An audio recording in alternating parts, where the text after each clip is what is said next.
rested for the day. They got caught out. I think Richie Port, just like Peter Kenny, probably got caught out in the back half of the split when it happened. And if you're not on the back end of this group, it's very difficult to get yourself back into the race in these crosswinds.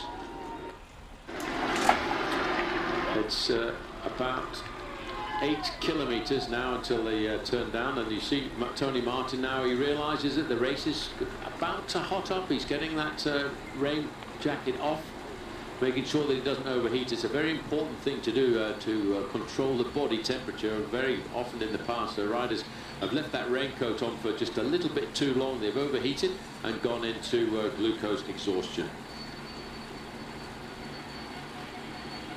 Looking down here at the Franco-British Memorial at Thiepval, one of the most imposing British memorials in the world, on the site of an old destroyed castle. The ridge overlooks the village of the former battlefield, and it commemorates the great battle, the Franco-British offensive of the Battle of the Somme, which took place in the second half of 1916, inaugurated by the Prince of Wales, the future Edward VIII, and of course the President of the French Republic at the time, Albert Lebrun, in 1932.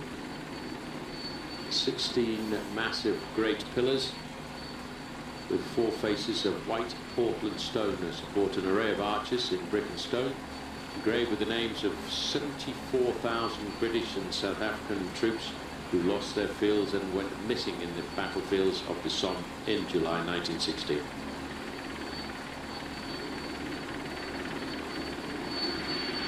Looking down on the race route now at 53 kilometres to go, it seems as if the dampness has disappeared a fraction. I'm just having a quick look at the finishing straight, and the finishing straight is a little bit damp. But as I mentioned earlier, I think the race route, the race run-in today is really quite a safe one.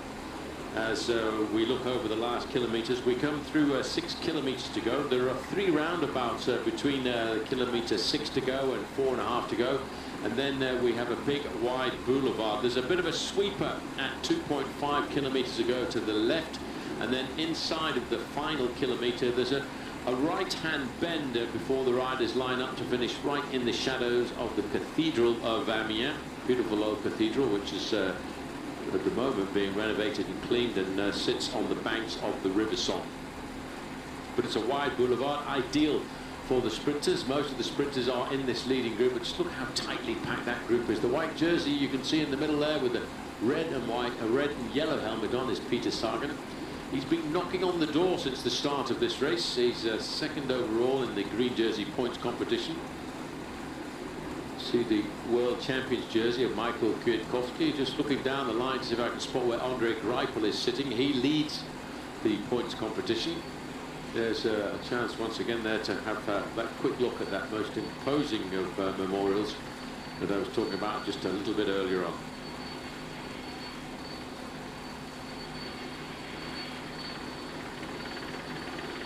This memorial is angled towards the Ancre Valley, in the very position where the front lines were situated. See it right on the top. British tombs are simple marks with the name of the buried soldier engraved on there, irrespective of the rider, of the soldier's rank. Well, the winds are indicated by the French and the Union flag here, and it is very, very strong. Stronger, I think, than we've seen since we started the Tour de France. And these fields, with all the trees gone, the trees destroyed by that First World War, and now we're finding bleak countryside here for the Tour de France. It's a toughie. 3 minutes 14 to the second peloton. All of a sudden they've started to lose ground quite big. Yes, I think their job's done. It's a question of survival for the riders. If you're not in the split when it happens, it's really very much a question of survival for the rest of the afternoon. There's André Greipel just tucked in at the back as they move through Thiepval. Again, this is number 80, the Département of the Somme. The dark horse in the Tour de France this year, in 3rd place overall. He's just 13 seconds behind Chris Froome. And let's not forget, so far his team has a full complement of riders. There's a very important team time trial. And so was a crash. Again, a silly little crash just at the back end of the main field, and that was just on the right-hand side. It looks to be touched the curbstone there. That rider went down, one of the teammates of Arnaud Demar, that's Steve Morabito. He's a Swiss rider for many years. He was a strong man on Team BMC Racing. Again, just as you start to relax, maybe not paying all that much attention, slipping back through the convoy of cars to maybe go and get on board another drink, and then all of a sudden you touch the curbstone at the side of the road, and if you lose the front part of your machine, it's very difficult to pull it back and recover from something like that. Getting confirmation in that group of riders dropped behind. Richie Port and Peter Kenyuk are joined by Rafael Maika and Alex Dowsett, and they're more than 3¼ minutes behind. These are the L'étang du Son, the lakes of the Son, and of course the memorial poppy. I think I've left the or not the heating of poppy, which has become synonymous with the remembrance of the First World War, in the mining hole there of Boissel, or the Great Mine. The Boissel from the British lines was a site where the Welsh miners of the 9th Cheshire dug a tunnel to a site right underneath the German lines, where they placed 27 tons of ammonium nitrate explosives at a depth of 16 meters. And 2 minutes before the beginning of the Franco-British attack on that day, they set off the explosion which formed that great crater that we're looking down here, very often known as the Loch Nagar crater, the Hole of Glory. Incredible story that the Welsh miners digging that excavation quiet as they could, so they couldn't be heard, because the Germans had listening technology available to try and hear if they could check out whether or not anybody was tunneling underneath them.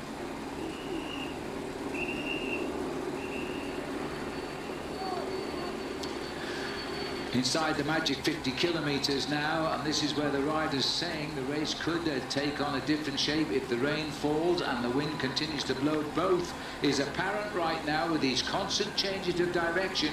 You just never know when this race will split up. The second peloton, which includes Peter Kenyuk and Richie Port from Team Sky, is over 3 minutes behind now. Yes, I think their job done for the day. They've just got to conserve as much energy as possible, but there's a lot of racing still to be done here. This is Steve Morabito at the back, getting himself into contact. He was just involved in a rather silly little crash at the back end of the main field. He was slipping back through the convoy of riders, and he just touched the curbstone at the side of the road and went down. And again, it was one of those accidents that the referees would probably say chute sans gravité. And still, it's the same big teams drag stick riding at the front of the main peloton this time. So also sometimes that creates crashes because they relax, they start paying attention. But yeah, if that group probably is about 30, if you're position 50, yep, you might be caught out in a crosswind situation any minute. Well, a helicopter here spiraling around the Basilica of Our Lady of Brebière, as we've just passed the Albert Museum there, which we created. You can go into that museum and you can descend into the trenches and follow the tracks to the actual trenches of that First World War, all preserved in that 1916 special salute to the war of 1916 in the museum.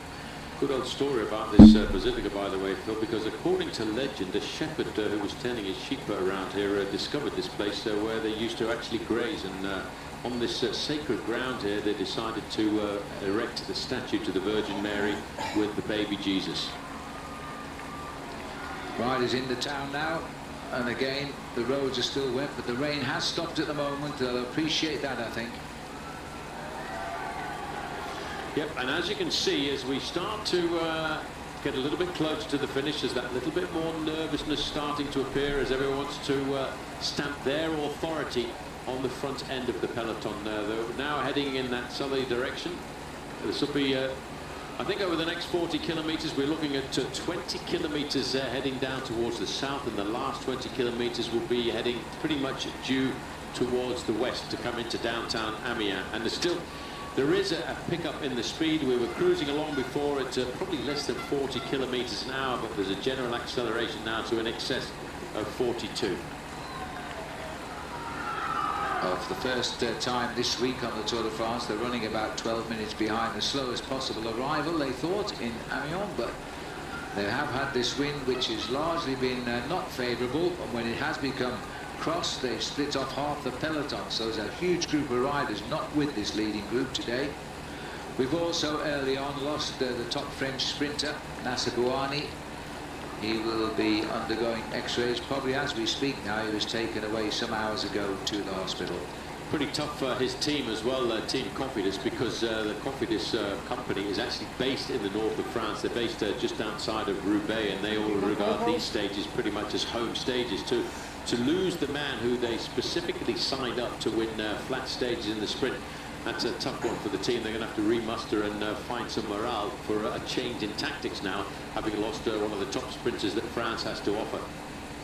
Well, they've already issued a statement actually, the team, saying how terribly disappointed they are with the accident today to Nacer Bouhanni. There's nothing you can do about it, which is the sport of cycling, and like so many of the crashes today, it's happened on roads which really there shouldn't have been any problems, but that's the way it is. There's 189 cyclists left in the Tour de France of the 198 that started in that time trial in Utrecht last Saturday. There you go. 11 minutes. Sky still defending the right-hand side of the road here. They may have worked out which way the wind's going to blow each time they make a turn. Wouldn't surprise me. So, Movistar still guiding Quintana safely at the front. You can see in the centre. Last rider in the blue before the yellow, or the light greenish colours there. 2.5 hours. He's going to be a major threat for all of these riders if they can't put some time between him and them before we get down to the Pyrenees, because the way he was dominating the Giro d'Italia last year, he's going to be a scary proposition once we get down into the Pyrenees, and he's not that far behind. He's only conceded 2 minutes so far after what I thought was a very, very good opening individual time. Well, there's Tony Martin now. He's got himself stripped down for action, and I think he's going to be quite an integral part of the lead out. And this is the dangerous thing that happens if you're sitting at the back end of the group. All these little directional islands as you come in and out of these towns in Northern Europe nowadays. And if you're not attentive, just instead of looking at the rider in front of you, you've got to look 20 or 30 positions further forward. And once you start to see the riders moving around, just be ready to change direction, which is why it's always precarious in these damp stages as well, if you're not lined up properly coming into town.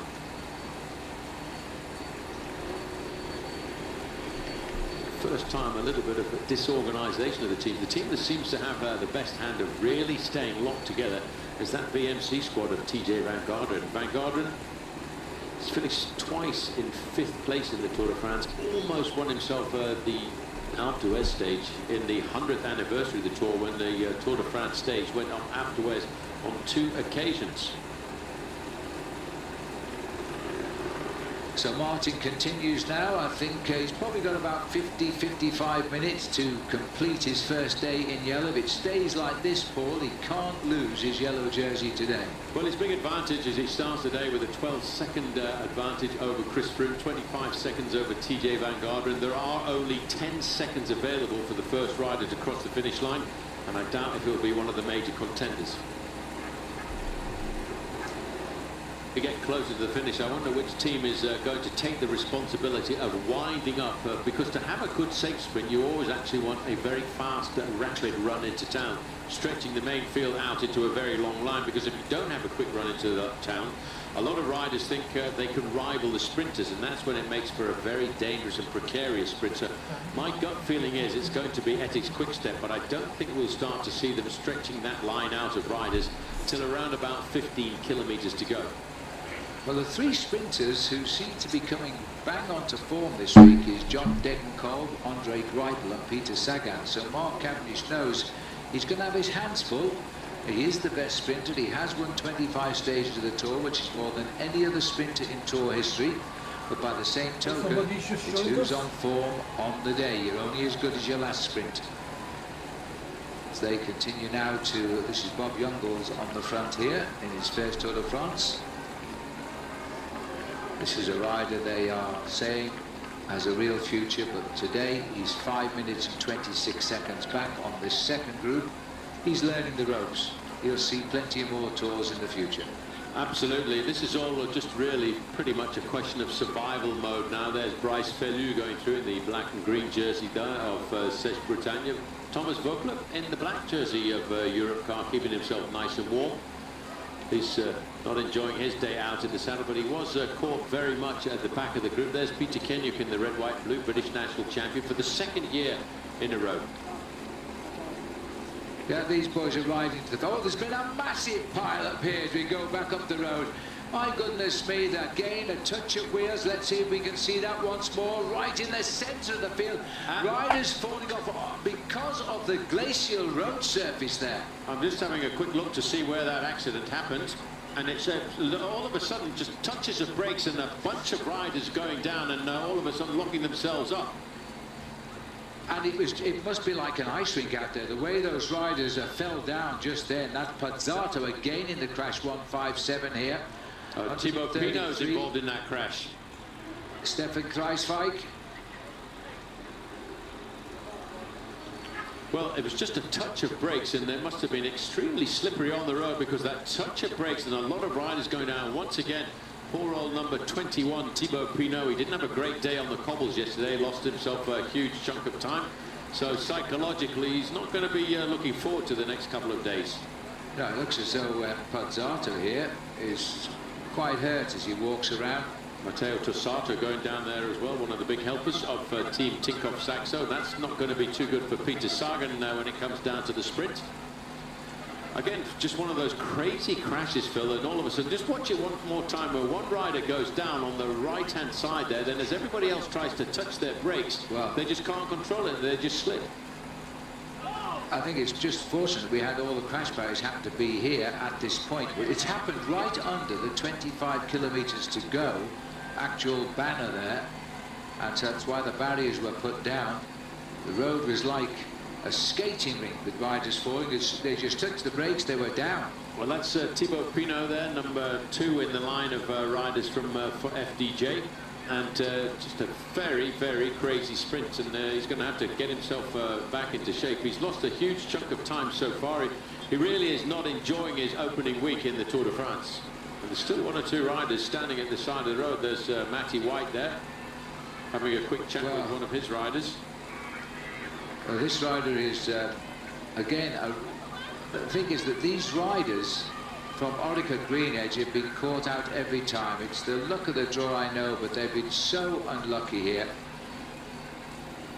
Just trying to get back into the action here is Matteo Trentin. He was in the fallers for Ethics, and he wants to get back up to the lead as fast as he can. Bear in mind, Phil, Matteo Trentin, that rider there with the 7 on his number from Ethics Quickstep, he's a rider who handed his bike across to Tony Martin yesterday and allowed Tony Martin to get the victory of the stage, but also to get the yellow jersey. What is Thibaut Pinot thinking now? This cannot be his tour. He's had such bad luck. He was in trouble in the cobbles yesterday, had to stop twice with mechanical problems. He started the day over 6 minutes behind. He was 3rd in the Tour de France. There's another look, and they really did plough into that crash barrier there. Yep, crazy crash, taking down another 20 riders or so, and you can see that one rider at the back from Bretagne Sèche Environnement, he really did slip down quite hard. I think that was Bryce Felu. Well, they're sorting themselves out, and hopefully will continue. The race has not applied any pressure. Now, that's the agreement, of course. They're not going to try and take advantage of the bad luck of the situation. They've continued, they've slowed down here to try and see how many riders can rejoin at this big group at the front. Already Pinot's docking lost a minute in that crash. He's got to cross that gap. Yeah, well, Pinot, his teammate up alongside him, Ladagnou, is the rider trying to pace him back into this group this afternoon, and he's certainly going to lick his wounds tonight. He's catching another small group of riders, 2 or 3 riders just in front of him. Everybody's scrambling to try and get back into contact. before we make that right-hander and start to line up for Amiens, which is now beginning to tower in the distance. You see, look at all the gaps there. They've still got a bridge here. A long, long straight road yet again. Another straight road. Trying to race. Well, slowly but surely, a group of cyclists rejoin. There's no effort at the front. How strange is that, Phil? Because when you look at the finishing straight out here from the commentary position, the road is almost dry, and it just really is quite a shame that the road has got that little skim of moisture over the top of it, and those white lines when you ride a bike in Europe are very, very slippery. This is Bram Tanking back for the Lotto Jumbo team. He's coming back safely. He still wants some service, but at least he's got back to the pack. Now he can relax a little bit while he sorts out whatever problem he's got with his bike. This is the first group of fallers are safely back. Thibaut Pinot still has to bridge a minute. Here he comes. He's the second of the riders with the blue tops to their jerseys, as they slowly but surely now get themselves back into the action. South African national champion just up there on the right-hand side, Jans van Rensburg. Yeah, and he's been, Jacques Jansen van Rensburg has been doing a good ride today to be in that front group, and he's going to get back in now. Strong man that he could sprint too, by the way, but whether he'll feel like doing that at the finish today, that's something else.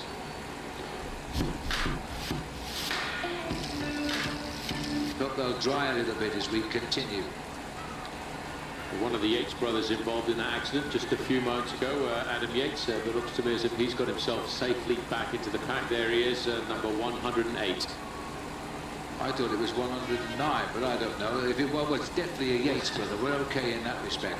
They are the first twins in the UK to ride in the Tour de France, Simon and Adam. And we really need his mum alongside us for these commentaries now, because it is difficult to tell the difference between the two of them. They are identical. Little bit of nervousness now, a little bit of acceleration inside of 20 kilometers to go, and still waiting in the wings over on the right-hand side, Ethics Quickstep. And although we don't talk about them having an overall contender, they've got Rigoberto Urán, the Colombian climber. He sits nicely in the overall standing, 7th overall, Phil, at 46 seconds. But again, I think he will sacrifice himself just a little bit for his teammates on today's stage. Well, this is the Australian monument, the Australian national monument to the men who lost their lives at Villers-Bretonneux. And a lot of people asked for all the Australian supporters to turn up here and support the Australians. About 11,000 Australians are buried in this cemetery here. Yes, and in all 46,000 died in the World War I as they defended the Western Front in 1918. And don't forget that the Australians and the Kiwis, the Anzacs, who came, they were both fairly new countries 100 years ago, and here they were fighting for us in Europe. Well, as we look down on this monument, it was one of the last great memorials to be built to the British Empire and Commonwealth soldiers on the Great War, which was built right here on the Western Front. The memorial was inaugurated by King George VI and Queen Elizabeth, the Queen Mother.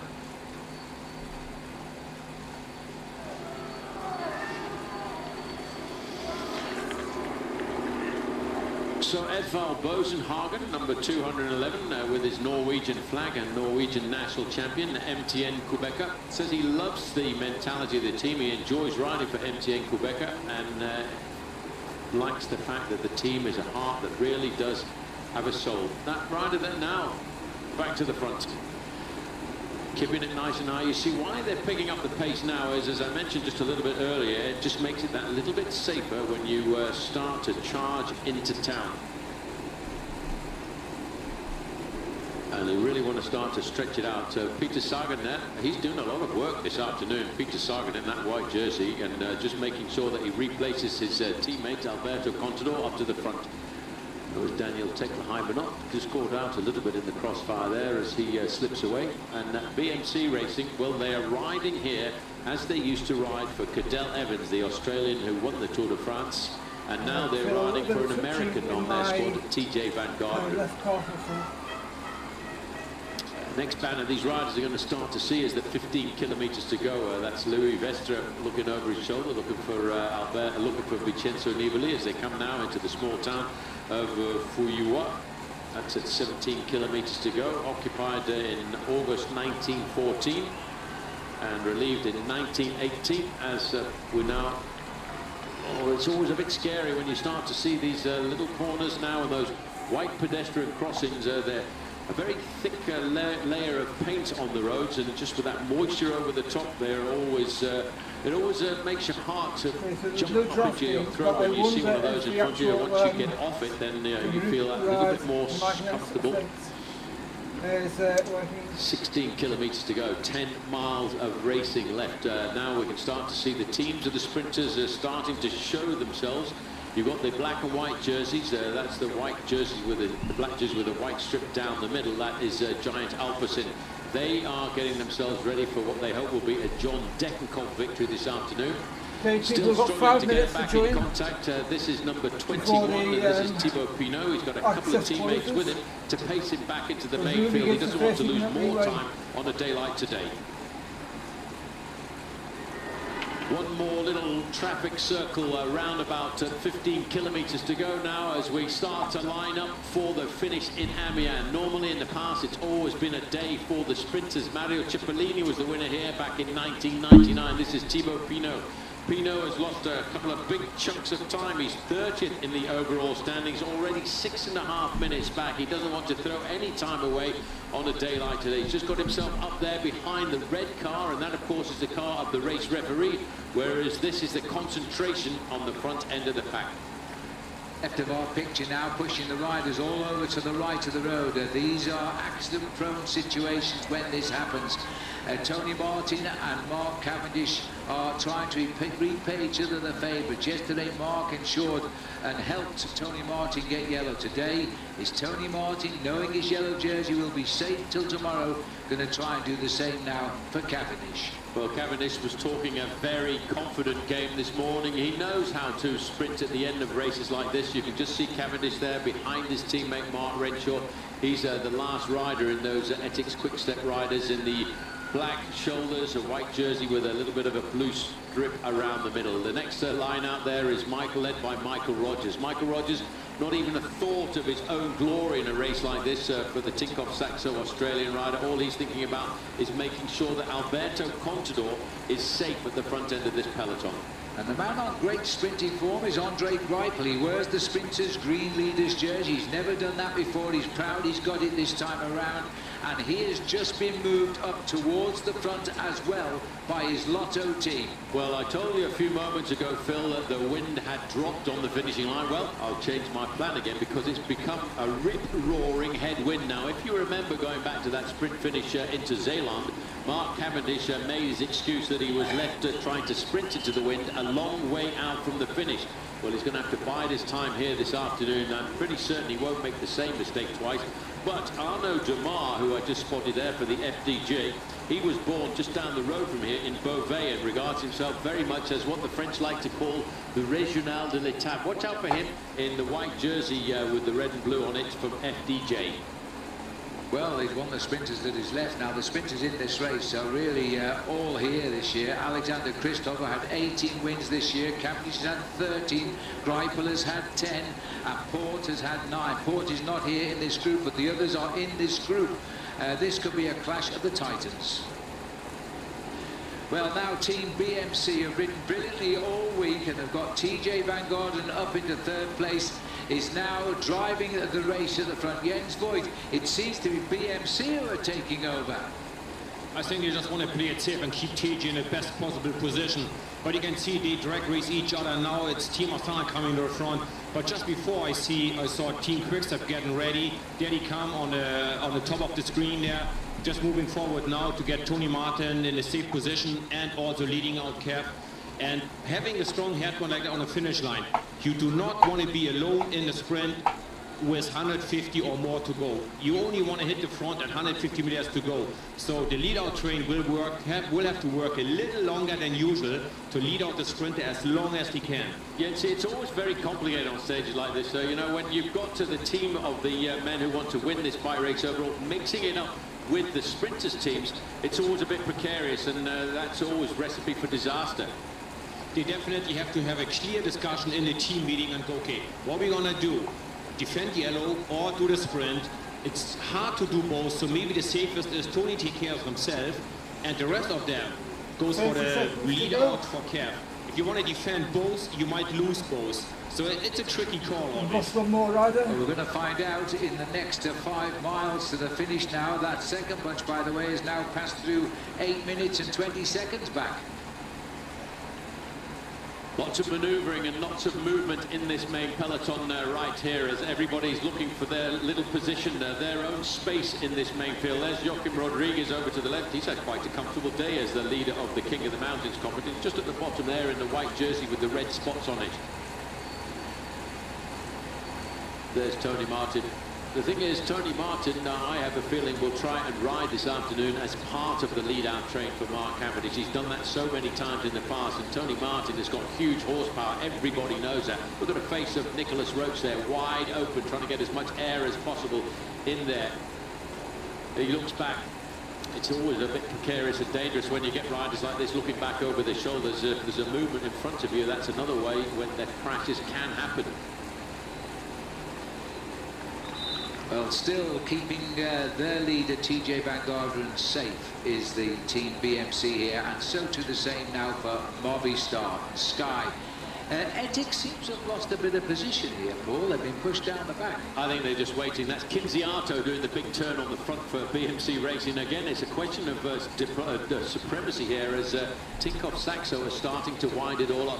You know, I think Jens was quite right when he told us a few moments ago, you've got to keep the firepower right down towards the end. With it being a slightly headwind finish, they want to, if they want Mark Cavendish to go better than he did when he finished into Zeeland, they want to put him into the last 200 metres with only about 180 to 200 metres to go in the sprint down towards the end.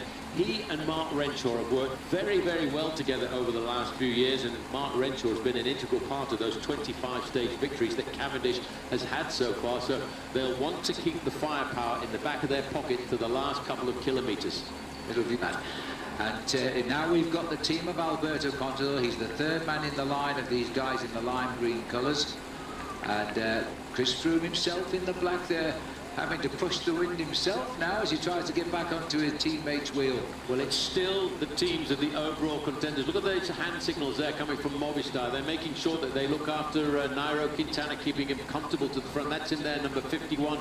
And in fact, he's in front of Alejandro Valverde. But I have to say that Nairo Quintana has ridden up the front on all of these flat stages so perfectly so far. I have a feeling Etienne Kubecker on the left-hand side in the black and white jerseys, they're looking after their man, the sprinter from Norway, Edvald Bosenhagen. I tell you what, Edvald is going really well, and Tyler Farrer, a former stage winner here, the American, is now the lead-out man for Bosenhagen today, and he's got him right up there at the moment.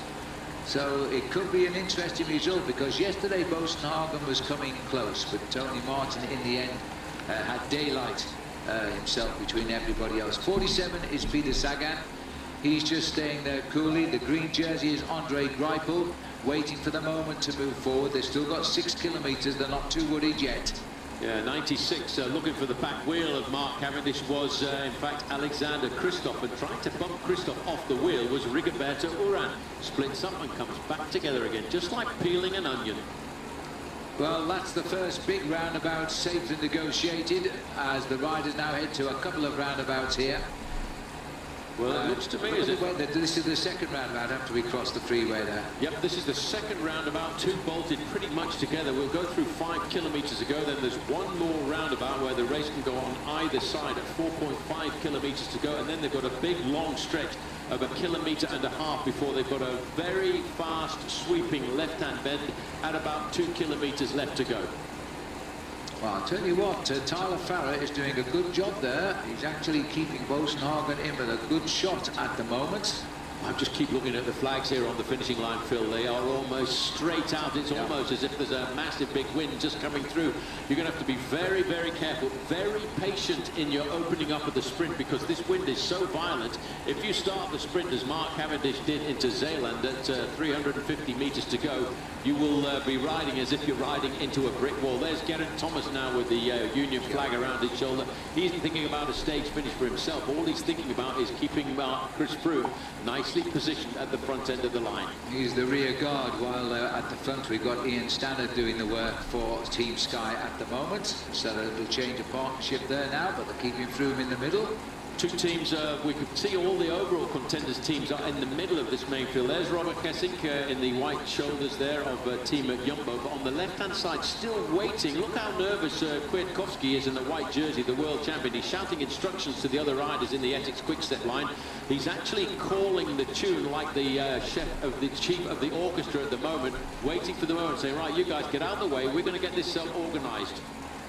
Well, he's decided to change at the front. He's put a new pacemaker up there, but Saxo Tinkoff have come across and cut him out on this smaller roundabout. They've all gone round it quite safely. They gained quite a march at the front over the group on the back, which put Trek Factory at a disadvantage there. You see why it's so important to pick the right line around some of these roundabouts. You can start the roundabout in top position, then the next minute you're halfway down the main field. Also making an appearance now in about 4th or 5th position in that white jersey at 4 kilometers to go is Peter Sagan. He's been very consistent so far. He's been knocking on the door of a stage victory. Well, as we watch this at 3.8, the Australians are pleased to know that Michael Matthews, who's suffered all day just off the back of the race with his injuries, has been announced as the most aggressive rider of the stage, and that's a tribute to the fact that he struggled through to the finish today. So well done to Michael there. As we pick up the action now, 3.5 kilometers out, the yellow jersey of Tony Martin. Now, once we're through 3 kilometers, Martin will get the time of this group if there was an accident, so he'll be safe and in yellow in 0.3 of a kilometre for today. Then they can concentrate on the win. MTN Quebecer over on the left-hand side, but look how organised on the right-hand side. You've got a big, long line of Ethics Quick-Step world champion Michael Kwiatkowski, yellow jersey Tony Martin lining up. Just behind them, you've got Mark Renshaw, the last rider in that line of riders in Mark Cavendish. And hovering on Mark Cavendish's slipstream is Alexander Kristoff in the red-white jersey, the big Norwegian. 18 victories so far this year. Well, it's a long time since I've seen a world champion in his year of reign work so hard for teammates, but that's the way it's been with Kwiatkowski this year. He's done it on a daily basis. 2.9 kilometers to go. The yellow jersey is now safe on the shoulders of Tony Martin under the rules for tomorrow, as MTN Quebecer are setting up at the front. How this African team has settled into its first Tour de France as Tyler Farrow drives at the front. They're thinking of the Norwegian champion Bosenhagen. Well, this is how the lead-out train works. Look at this, Kwiatkowski, job done, world champion slipping off, as we can start to see on the other side now, the right-hand side. Giant Alpecin trying to lead out their man John Degenkolb, but then leading Tony Martin in the yellow jersey, doing a phenomenal work around that corner, keeping again supremacy on the shoulders of Ethics Quick-Step. He knows now he's safe in yellow. He can now apply the second part of his day, and that's to set this up as an early pacemaker for Mark Cavendish, who sits 4th in the line. So far so good, but remember, I don't think Cavendish can move till 150 to go because of the wind. Well, he can't, but you want one man to make a massive big lead out like this for as long as possible. Remember how in the last kilometres yesterday, Tony Martin jumped away like this to get himself the stage victory. Well, he's going to put a similar kind of effort, but they're now being challenged. The little flick of the wrist there was an indication of losing power. The power's going out of this. We're handing over supremacy now to Giant Alpecin, who are looking after their man, John Degenkolb. And right in the middle in the green is Andre Greipel. Greipel has got onto the wheel of John Degenkolb at the moment and has just been Sammy's out a little bit there as they're running down a very good straight road. A sprinter's delight. Just below the picture is the 1 kilometre kite. The sprinters are coming to the front. This is the moment when you start to panic. I don't want to get boxed in. I've got to find the door open here. And again, they've still got 3 riders from Ethics Quick-Step. The second rider in that line is Mark Renshaw. These 2 riders work very, very well together. But the control is currently on the shoulders of Giant Alpecin. They're looking after Degenkolb. Look at this now. You can start to see them winding a little bit up. Mark Cavendish is up into a second position. He's going to wait for the move that will come from his own teammate. He's lost the wheel of Mar Renshaw. Renshaw's 2 riders in front of him. Marcel Seberg is leading out here. Greipel is losing ground here to this pace. And we've got Renshaw, then we've got Cavendish. And it looks as though Greipel may find himself in a difficult position here. And the man freelancing around is Alexander Kristoff, trying to find a way through. He's the man that's won 18 races this year on the right of the road now. 500 metres to go. And Mark Cavendish, just look who was coming, and he saw it was Kristoff. Now Renshaw is still leading out, but they're running out of men. Ethics Quickstep again are running out of men. Kristoff is in a perfect position. Renshaw has lost track of Mark Cavendish, who is on the right behind Edward Bosenhagen. And it's Kristoff going for the line this time. As he winds it up, Cavendish trying to open up the sprint here. Cavendish coming on the outside now. It's going to be desperately close as he runs up to the line. Kristoff leading towards the line. Greipel coming with a rush on the left of the road. Andre Greipel in green has just got his second stage win, and he's going ahead in that green points jersey. He is on the tour of his life. Well, I tell you one thing, that was unbelievable. You know, it all got very, very confusing. Look how far back that Andre Greipel came from. Mark Cavendish is opening up the sprint as he has done so many times in the past. But watch the man in the green, looks over to say, yeah, I've got this one. I've got the turbo whistling here this afternoon. Look at Sagan, though. Sagan comes on very quickly to pip them all and get himself second place. But Andre Greipel is the man of the moment. Well, sprinters all. Sagan second, Mark Cavendish third, Kristoff in fourth as they came to the line. Degenkolb a little bit at sea in the centre with those dark flashes on there. Wow, that was a pure sprinter. What a win. Yep, look at the face there of Andre Greipel as he crosses the line. A win number 2.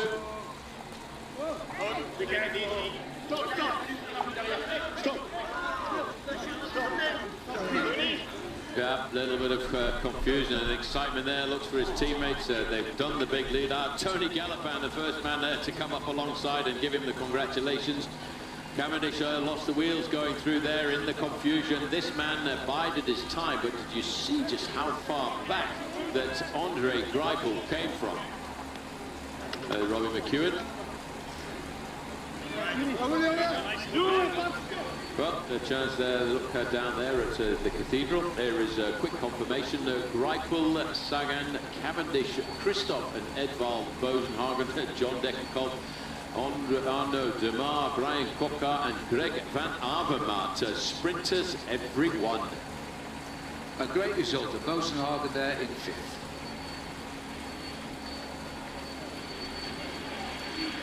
Well, a sprint all, Paul. They all released. Etex seemed to have it right, but that rush by Giant Alpecin threw them out of the system a little bit there. And again, Cav has shown he's got great application, but you can't recover from that situation. But I'll tell you one thing, look at the speed that Andre Greipel produced over the last meters, and also Peter Sagan, who many people say is not one of the great bunch sprinters. He's Mr. Adaptability, but the speed that he came up there and that lunge for the line is keeping him very, very close to Andre Greipel in the green jersey sprint competition. But all of those riders, Phil, in the top 10, top sprinters.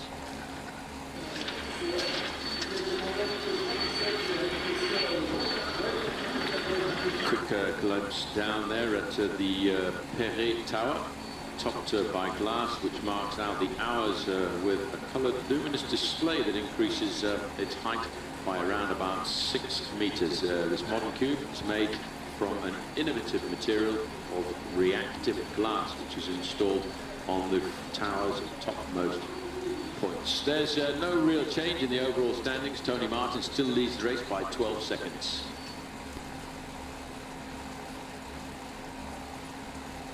Welcome to stage 6 of the Tour de France. This is Matthew Keenan with you in Le Havre. And for what will be a most welcome sight for the peloton, the sun is shining brightly. Continues to lead the race overall. His buffer on Chris Froome is 12 seconds. It's then TJ Van Garderen at 25 seconds, followed by Sagan and Galopin. Van Avermaet in 6th, Rigoberto Uran in 7th, Contador is 8th. Green jersey for the points classification, that belongs to Andre Greipel. Greipel has a 32-point buffer over Peter Sagan. Rodriguez, he leads the King of the Mountains classification, but there haven't been any big decisions in that competition as yet. Peter Sagan, the white jersey, 46 seconds ahead of Warren Barguil. It's then Nairo Quintana. Stage 6 in the race makes its way into Normandy, Abbeville through to Le Havre, 191.5 kilometres. There are 3 climbs on this stage, each of them category 4. As always, the one intermediate sprint, but it is an uphill battle through to the finish line.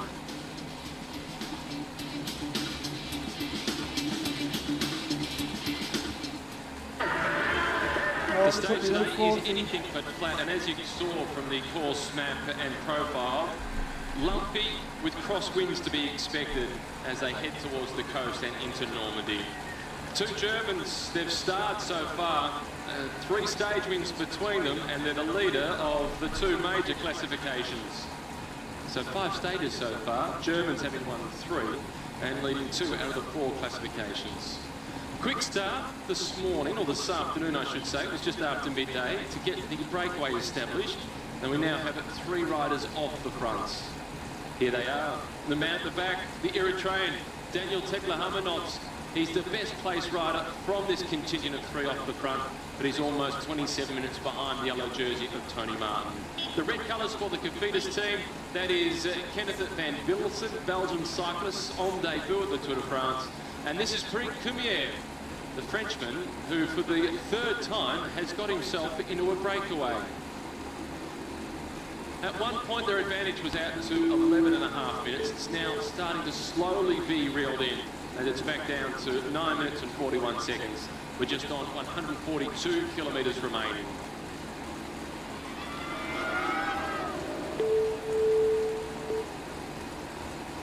It was anything but a calm day yesterday. In fact, many of the riders declaring that yesterday was the most difficult stage of this year's race.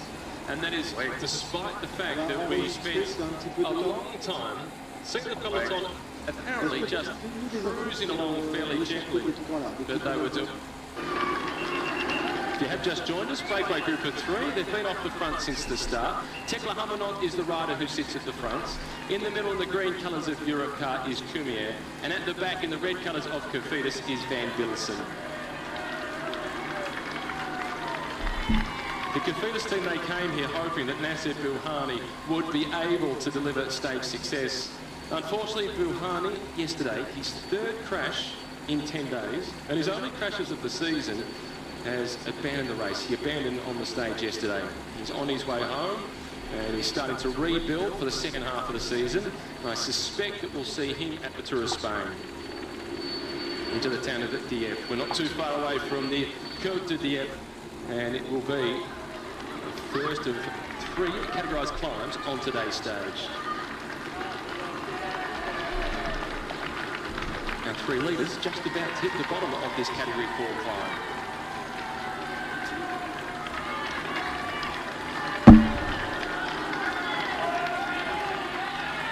Europcar on the break today with Cumier. His 3rd attempt in a breakaway at this year's tour, but they really hold out hopes today for Brian Cocker to be able to win the stage. We saw a fair bit of Brian Cocker yesterday, particularly early on in the rain. He crashed twice yesterday, but still managed to pick himself up and finish in 8th position on the stage. And Brian Cocker, who's the current world champion on the track, incidentally, in the Madison, he has declared that this is a stage that he's had on his mind for a long time, and he likes the uphill finish. So they start the climb. Van Bilsen is the rider who sits at the front. The Belgian with the French team in his first Tour de France, and the first time we've really had a chance to see him and mention his name.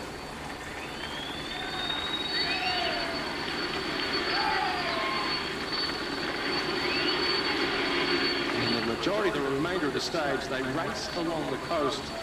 I'm sure they'll all be pretty pleased that the weather conditions today are calm. It can get nasty in this part of the world. We're in the Normandy region today.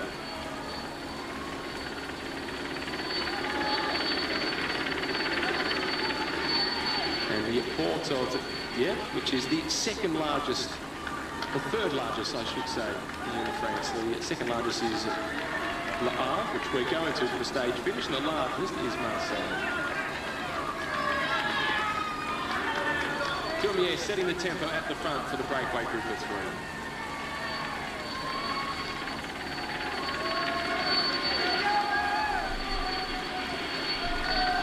Tim Quebecer with Tekla Hammerknotte in the break today. They had Bosenhagen finish 5th yesterday, but the Norwegian national champion said the original plan was to try and lead the sprint out for Tyler Farrar. But the American was involved in a few of the crashes. Although he was there at the finish, he was involved in a few of the falls and said, Edvald, it's for you today. So Edvald took up the running and he managed to finish in 5th position yesterday. But today's stage finish is very similar to the one that Bosenhagen won in 2011. His first ever stage victory in the Tour de France. That was to Les Eaux, and it was Matt Goss in 2nd place and Tor Fushov in 3rd. So despite the fact that MTN Quebecer have Tekla Hammerknotte in the breakaway today, sitting in 3rd position of the 3 men off the front, don't discount Edvald Bosenhagen, the stage finish.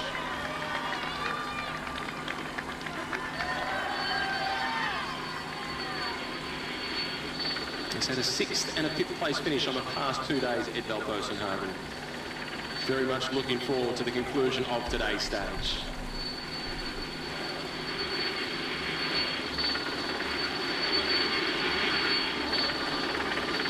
As we take a look at the ports, racing through the Normandy region today, we head to Brittany over the next few days, and Britt Courmier, who's in the breakaway today, is from the Brittany region.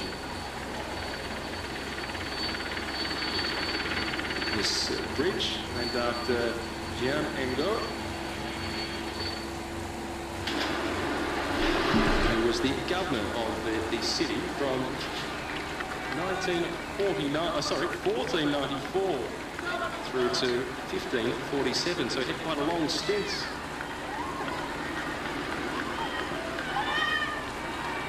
Here is Ryder Hagedal once again sitting down towards the back.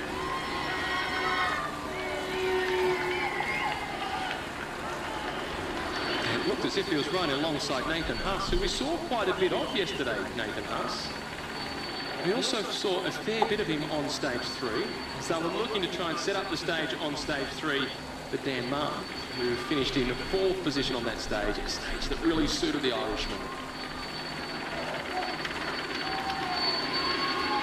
It's warm, but it's not quite swimming weather. But the coast will provide stunning scenery throughout the remainder of the stage.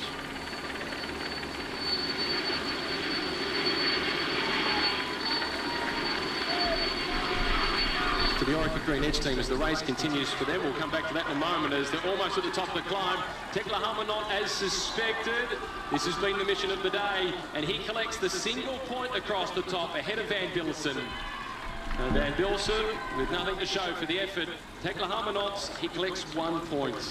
There are 2 more climbs to come, and if he can do the same, if he can win both of them, he'll be in the King of the Mountains jersey at the end of the stage.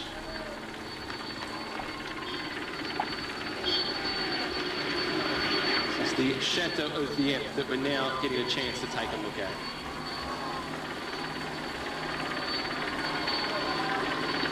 The oldest part of this chateau is said to have dated back to 1360. It's the Western Tower. It was occupied by the English for around about 40 years or so, from 1435.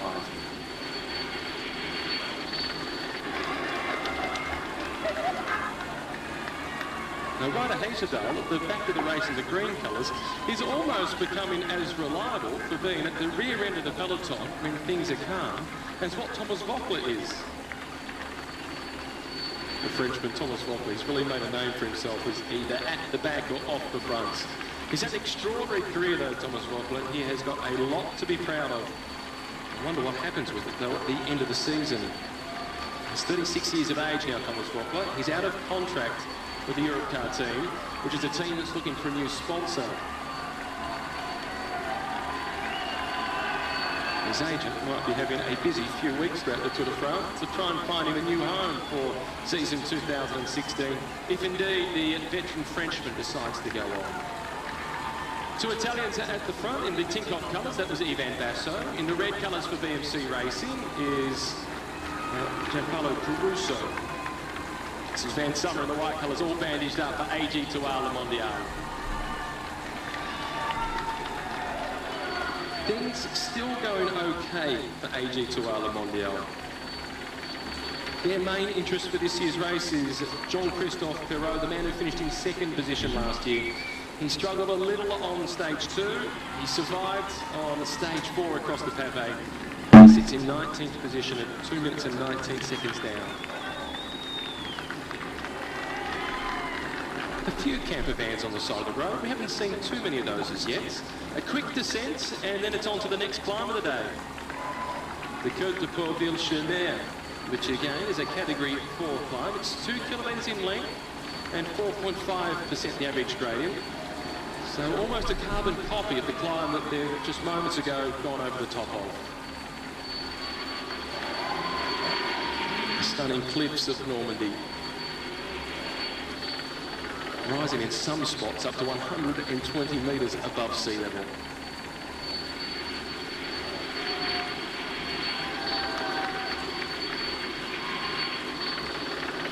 And they look out across the other side and over the horizon, the white cliffs of Dover.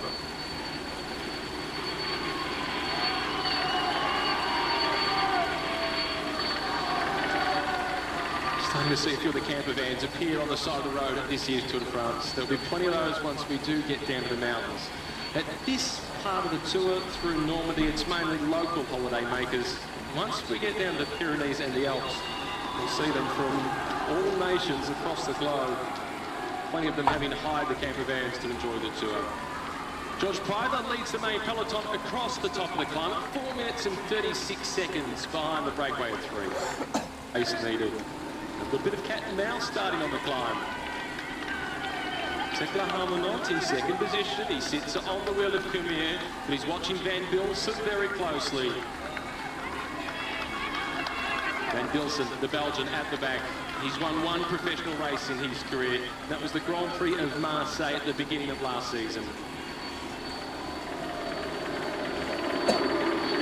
First time we've seen much at all of the Cofidis squad, with the exception of the injured Nassif Bouhanni, their sprinter on the side of the road. Sadly, Bouhanni abandoned the race yesterday.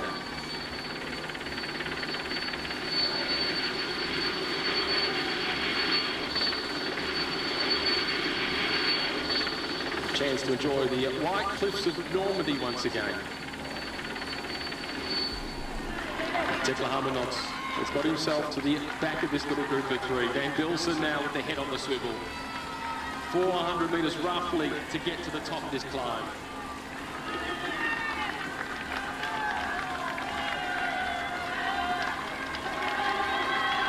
And those suits would be okay today because it's reasonably cool. Hopefully we don't see too many of those once we get to the Alps, where it's sure to be hot. Van Bilsen a little nervous over the left shoulder. Cumier looks to be the spectator at this point. There's the finish line. Tekla Harmonot waits for the Belgian to go first. Van Bilsen goes. Tekla Harmonot responds. He needs this point to stand a chance of getting the King of the Mountains jersey. The Belgian, has he got the timing right? No, he hasn't, because Tekla Harmonot was too strong in the end. He collects the points. He moves in an equal lead for the King of the Mountains jersey. 2 from 2 for Daniel. 1 to come.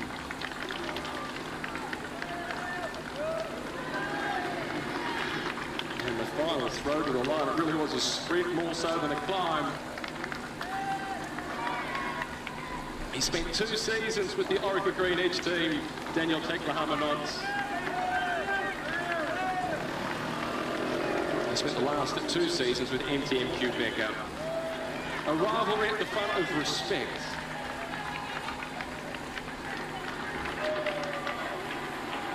Number 76 in the red colours at the back for Lotto Soudal. That's Adam Hansen. As Paul Sherlin referred to him yesterday, hard as coffin nails. They don't come much tougher than Adam Hansen. Confirmation, Tekla Harmonot collecting another point. So in the race for the King of the Mountains jersey, Rodriguez currently leads on 2 points, equal with Tekla Harmonot also on 2 points. But the Spaniard has the lead on the countback because he was the winner of the stage 3. There is one climb to come, another category 4 climb that's just inside the final 30 kilometres. If the break can survive till then and Daniel gets one more point, we'll see MTN Quebecer on the podium this afternoon collecting one of the leaders' jerseys in the Tour de France. Move with the times if you're going to keep your bicycle factory in operation, and poor old Eddie broke his heart and had to succumb to the situation. 89 kilometres to go in Saint-Valery on Coll at the moment for the leaders. And the peloton know it's all going according to plan. No point in rushing them down just yet at 4:25. The actual green jersey sprint, which will interest Greipel, Cavendish and Sagan and Degenkolb, etc., comes at 46 kilometres to go. So it's about 42 kilometres before we get to that. This is Saint-Valery. What a lovely place. Magnificent little seaside resort down there. The inhabitant known as Valerique. And the town centre was almost completely destroyed by bombing during the siege of the 10th to the 12th of June 1940, but was liberated by the Allied forces in September 1944. Oh, what a great moment that must have been, as the pelotonier looking at the golden corn. Well, Phil, I'm just wondering wondering... on my crops, Paul. I think it's corn. It might be wheat. I don't know. I will put that down as wheat, I think, here this afternoon. By the way, just as a matter of interest, Daniel Tekla Heimanot in the breakaways, the riders pick up that slight crosswind coming in off the ocean. I wonder if he's going to be inspired by the fact that racing on the other side of Europe at the moment in the Tour of Austria, one of the riders from MTN Quebecer has just managed to win himself at stage 5 of the Tour of Austria. So, wow, there's a good bit of information. Van Snell. And he wasn't slow. Van Snell, that's a he's a good rider. He's only a youngster. He's too young to ride the Tour de France yet, but that is a brilliant result in the Tour of Austria for MTN Quebecer, who are really making the way now in cycling at the highest level. First time in the Tour de France with a wild card. The promises they will be visible. They're proving that today with Daniel Tekla Heimanot, and creating a lot of interest back in Africa. It's really coming out of South Africa, but they're using riders from other countries within Africa as well. Well, he beat Dave Tanner and Rick Zabel into 2nd and 3rd place. He escaped inside of the last few kilometres, so good result, I think, for MTN Quebecer. And if Rick Zabel sounds familiar to you all, well, it was his dad, Eric Zabel, who used to win the green jersey in the Tour de France. And in fact, he still holds the record for stage wins in the Tour de France, which stand at 12. And Andre Greipel yesterday got his 8th, so he's going to challenge Rick's record. He's right up there with 8, but it puts it into perspective. Eric's. Puts it into perspective a little bit when you realise that Mark Cavendish, although everybody's playing down Mark Cavendish now, Cavendish has won 25 stage victories at the Tour de France, and of the sprinters, he's been the most successful. Only 2 riders in history have won more stages of the Tour de France than Mark Cavendish, Eddy Merckx and Bernard Hinault, and that, my friend, is quite a reference. Looks like it's feeding time for the boys now, as we're seeing the white jersey of the world champion. He won it so well last year. He left a very select group of riders over the small hills in Ponferrada in Spain before the finish and held them off. That's why today, a few people are also saying Kwiatkowski could be the man to show a clean pair of wheels for the rest of the race. He might well try to launch the yellow jersey and his teammate Tony Martin on that climb to the line today. He's worked very well for him all week. Long time since we've seen the reigning world champion work for somebody else to do well in the Tour de France. Again, the field are holding. It's moving it slightly out. They've been distracted by the feed. Arrivé, 89 kilometres. Well, it's not quite right, but it's too late to move now. We're 86, in fact, from the finish. It's on a number of occasions, but that I have not seen before. And hopefully those will not be high voltage lines at the moment. Maybe they've taken a couple of the phases out for these gentlemen.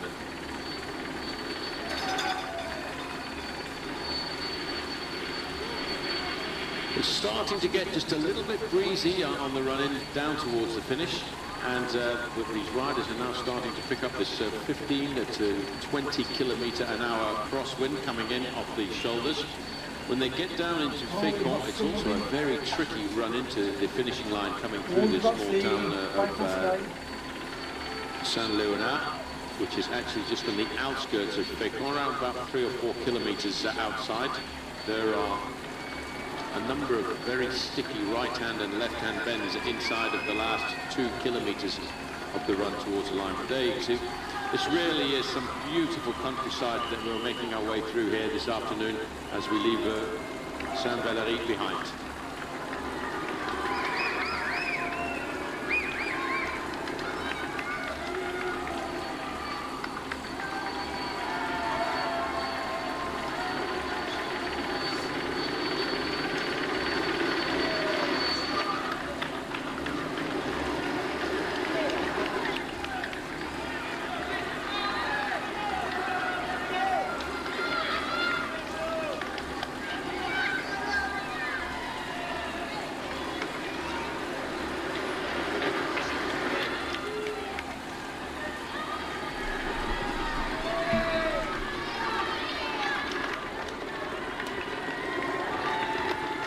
Minutes 56, they're pushing out to that 5-minute margin, just about 84 kilometers left to ride. We're just about 38 kilometers to the green jersey sprint of the day, and I think that is where the race will be altogether. There's no reason not to chase them down at this moment in time. It's distracting for the rest of the race if there's somebody up the road. Yeah, well, they need to really get themselves organised. And by the way, that little sprint in Saint-Léonard, which is just outside of the small town of Fécamp, is, to me, slightly uphill. It's around about a 2-kilometre drag up to the summit. Maybe a little bit of a chance there for the sprinters like Andre Greipel to have a dress rehearsal of the finish. Yep. But these guys, now that the main field behind has slowly started to calm their ardour a fraction, this group has stretched its advantage out to the 5-minute margin once more. Kemener, well, he really has become the master of the breakaway in this early part of the Tour de France. He hails from Brittany. That's Daniel Tekla-Hymenot. Coming back to the story on Daniel Tekla-Hymenot, when he joined MTN Quebec in 2014, he was given a 2-year contract. And fingers crossed that that contract gets renewed for this year, because he was the first man to win a major title, a major jersey, a major competition for MTN Quebec when he won the King of the Mountains competition in the recent Criterium du Dauphiné, which is based very much in the Alps, and which goes to prove that he's an excellent climber. Fingers crossed that he's able to get the next single point available on today's stage. Well, we're now looking at 83 kilometres to go to the finish. That's around about 2 hours of racing. This is Chris Froome coming up to the front. Alongside him, his teammate Nicolas Roche. Roman Kreuziger just a little bit further back. The gap of the 3 leaders is now stretched out to 5 minutes, I think, because the peloton have realised there's still a fair amount of racing to do, about 2 hours to the finish, and I think they've decided to just wait before they really start to turn up the screws. The crosswinds coming in off the English Ocean, the English Channel, have not really been that violent for the riders, but I'm sure they will be bearing in mind that it could be important on the run-in towards the finish.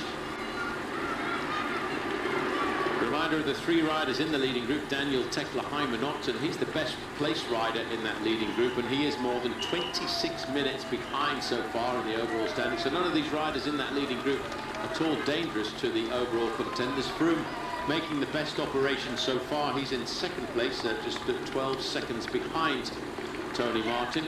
Martin himself feeling very comfortable. He's got a strong squad at Ethics Quick Step, and they could hold on to this lead for a number of days. And let's not forget, they're a very good team when it comes to the team time trial. And it may well be that Tony Martin extends his lead in the overall competition when we go through to the team time trial, because Ethics Quick Step are extremely good at that discipline.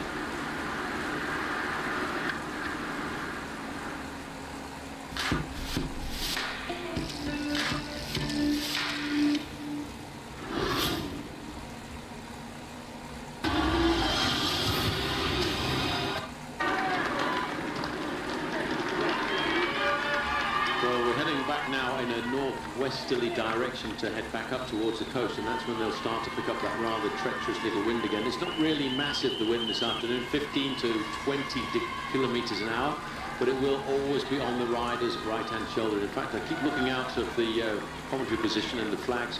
They're really not fluttering as much as they were yesterday.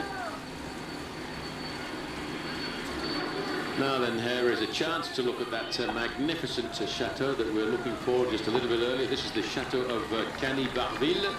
The plans attributed to François Marceau, and it was built for the his great uncle at the time. Built in 1640 to 1646 at the request of Pierre Le Marnier, a member of the Rouen Parliament. It's currently owned by Laure Normand, who is the daughter of Count Antoine de Dreux. Chateau is very much in the Louis XIII style, made of stone and brick. The rectangular shape measures 10 by 45 metres. There's 3 levels, a total floor space of 1,300 square metres. It also contains a chapel, a water pump known as the water. Current owner lives. Really is quite magnificent. And in fact, in 2006 there was a carriage driving competition which was organised by the Joan of Arc Carriage School. Peter Kenyuk, lunch for him, fast food, as we see the face of Thomas de Kent in the middle. Alex Dowsett there, bandaged up. He was involved in a little accident yesterday. Michael Schar on the left-hand side in the black and red jersey of Team BMC Racing. He's got the little Swiss flag around the middle. Behind him, his teammate Daniel Wiese, who is the current Swiss national road racing champion.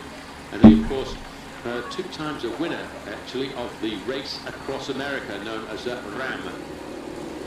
Competition was also won by Jack Boyer, the team coach for Team Rwanda. Back with the 3 leaders, the gap's coming down now, and that's all really because of the acceleration now as we start to get ourselves just that little bit closer down towards the lineup for that next sprint, the sprint when it comes down through to Saint-Léonard.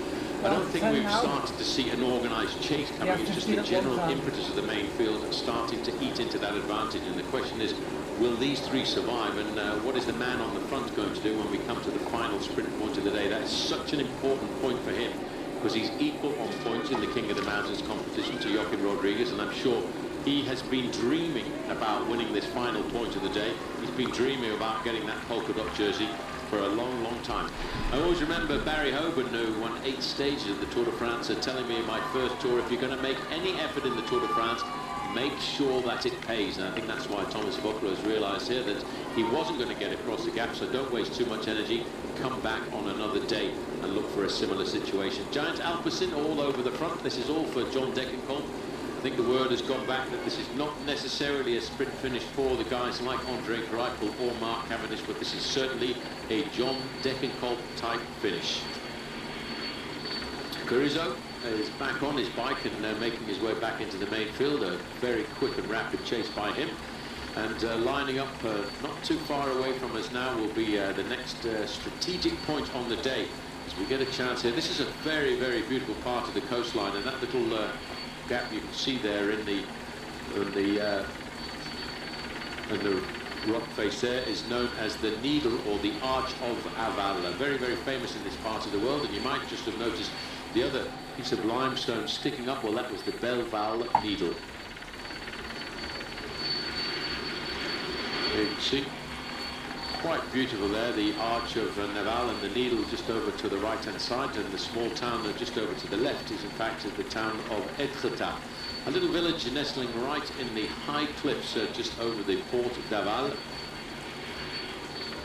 Beautiful geological formation there as we look down.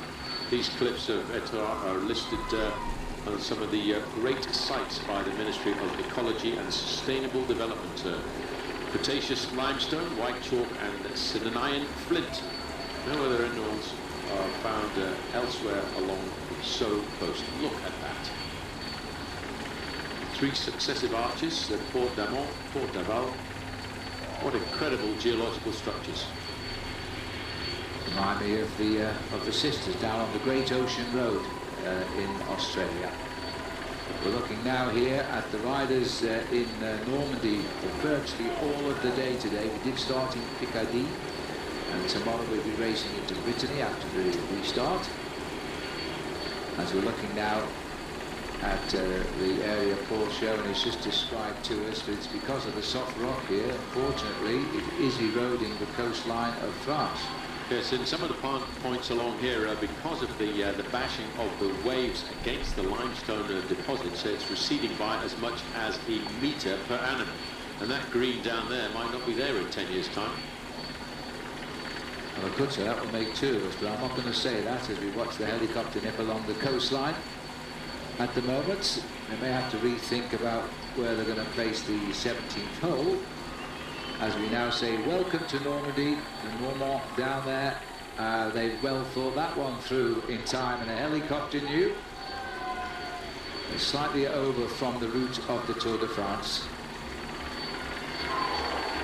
Yes, and Giant Alpecin, they're keeping a very close watch on the front here. You can see the legs of man, you might just have spotted down there, obviously supporting two riders in the Tour de France this year, Mark Cavendish and Peter Kenyon.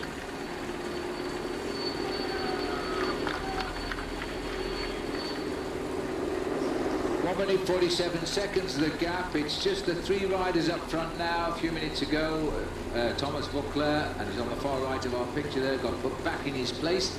They chased him down, but it does look as though Daniel Tekla-Hymenot is going to have to worry about only two riders on this climb here, which is coming up, because he's still got, and they have two, 1 minute and 46 seconds. Paul, there's a real chance. Now, what do you think with the other two riders? Will they allow him? Because they've no interest in this competition. Well, theoretically, they have no interest at all in this competition, but you know, when you're a professional bike rider, it's all about making sure that you get the maximum out of a stage like this. He's proved to be the fastest in the first two sprints, but I would think in the position that he's in, Phil, he's ridden the Tour of Spain in the past, Daniel Tekla-Hymenot. He's going to be extremely nervous. This is a kid who is facing up to a dream that he's been thinking about for years and years, and it's just at the top of the next hill. So I don't know, he did not go for the intermediate sprint point at Saint-Léonard, and that went to Kemener, who was the first across that point ahead of Kenneth Van Bilsen. And I'm not sure whether they're going to allow him the chance, but he's not going to take the risk of making a mistake at that point. Daniel Tekla-Hymenot knows how important this is. He's a kid that just 1 month ago was the winner of the King of the Mountains competition in the Criterium de Dauphiné, which is a precursor, a warm-up race for the Tour de France, if you like. And he certainly knows how important this is for the history of the development of African cycling when he thinks about it. Eritrea, I'm sure, will all be on the edge of their seats. We're now looking at maybe 3 kilometers for the leaders. Giant Alpecin over on the right-hand side. You've got the red jerseys of Lotto Soudal. They're thinking about 2 chances of a victory today for them, of Andre Greipel. Can he make it 3 stage victories in this year's Tour de France, or will it be the Frenchman on their squad, Tony Galopin?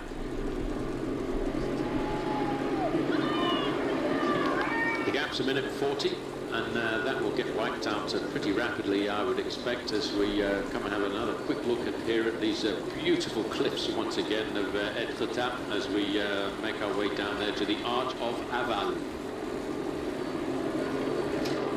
We are getting so close now as we head around this beautiful coastline. These 3 leaders are getting close to the start of the climb. It is the last climb of the day. I've been discussing with Paul Sherwin if the other 2 will take pity and say, look, Daniel, it's a big moment for you, go ahead.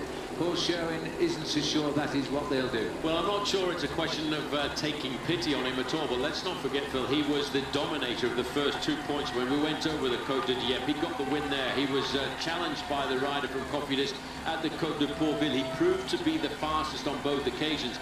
You will have noticed that when he went through the sprint point at Saint-Léonard, he did not have a go for that sprint point, and he allowed the 2 other riders to go through. But they are professional bike riders. They're not going to make him a gift, and he will be very concerned about it, and he'll want to make sure that he gets his sprint right here, because this is a little piece of history for him, for the African continent, and of course for Eritrean cycling. 1.6 kilometers to climb, 344 feet above sea level, average gradient of 5.6%. Well, Jens, we've made the climb. What's your opinion? Recently retired from the Tour. Do pros think this way? Will they allow him to take the point that makes history? As far as I saw it so far developing in this breakaway, I'm pretty sure that the FDJ rider is not gonna go for the KOM. So really, all that David Tekla-Hymenot has to take care of. Yeah, I think you mean the Cofidis rider. I'm sorry for that, my mistake. Yeah. Mea culpa. So, yeah, you only have to take care of Kenneth van Bilden. So, right, I believe he got a fair chance of actually do right history today. There's pretty much a big wide boulevard as they drop down towards the coast. But for me, the two dangerous points are when they turn left onto the quay of Southampton and then turn inland to start the climb up towards the finish line. That's when it's going to be quite precarious. And that little chicane at 2 kilometres to go, well, I thought it was rather dangerous when I drove around it this morning.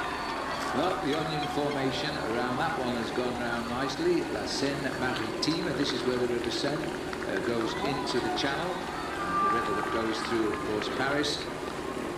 We've got to the other end of it now, and just look at the speed of these boys as they all have their own reasons for driving the charge at the front. Well, the other thing as well, Phil, as you mentioned, the reason why a lot of the overall contenders are being very attentive at this point and getting it mixed up with the guys who want to win the stage is because it is, as far as I'm concerned, rather a hilltop finish, and there could be gaps in the main field. If somebody's tired halfway down the main field and they sit up and a gap appears in the main field, there could be a time split in the peloton, and you don't want to lose 10 or 12 seconds with a crazy move like that. That's why they're being so attentive on this run. In 44 kilometres an hour for the leader.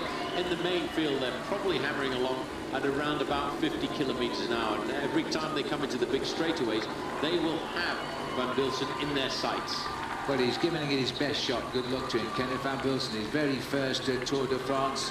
This young man, as he piles on the pressure, and notice the boys with the chocolate-coloured jersey now getting in on the act, AG2R, because they got third place on the Puy with Alexis Villemoroz, a former mountain biker in the days of Peter Sagan, and now they've got great confidence he will get up the hill and convert. Well, he beat Peter Sagan in the World Junior Mountain Bike Championships when he got himself a silver medal, and he's obviously a very good biker. I'm not sure that he'll handle this climb up here, but the team obviously have a lot of confidence in him. BMC Racing, and the only reason they're doing, well, in fact, there's two reasons I forgot about it, Phil, because the Belgian journalists were talking about today's stage being the Van Havermaat. So Greg Van Havermaat is the man that they're trying to lead into a position, but that actually has a two-pronged advantage because they're also keeping TJ Van Garderen to the front under the peloton and out of danger. Well, I see the headlines if he wins in the... Oh, well, that's for sure. But he's a Belgian cyclist. This boy is not going to ease up. I think we can confirm he'll win that most aggressive rider prize, and he'll wear a red number tomorrow. It'll be the first prize he's won in the Tour de France. But the riders, you see that the speed is such now, they've got them in a long straight line, and quite frankly, this is the way they should go into town, because if they go into town as a compact bunch, these corners simply aren't wide enough. Well, that's one of the main reasons for stretching the peloton out into a long line like this, because if you're in that long line of riders, it's a much safer approach to the finish line. Pretty impressive average speed there, 62 kilometres an hour for Van Bilsen, but if he looks over his shoulder, Phil, he's not got very much more than 250 metres advantage. There's the peloton just a little bit further back. Here they are, and they're right up alongside the English Channel. It's a long straight now down the Boulevard Albert and Boulevard François, and then it's the climb.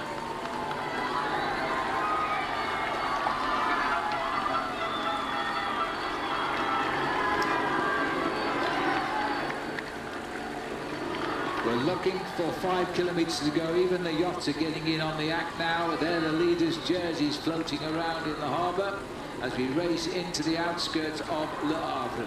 Look at this, Tony Martin right up towards the front end of the main field there in this yellow jersey. The speed from Van Bilsen, 60 kilometres an hour.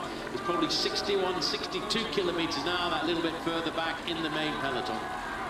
Well, this is going, what you call going down fighting. The Tour de France makes you find strength you never knew you had.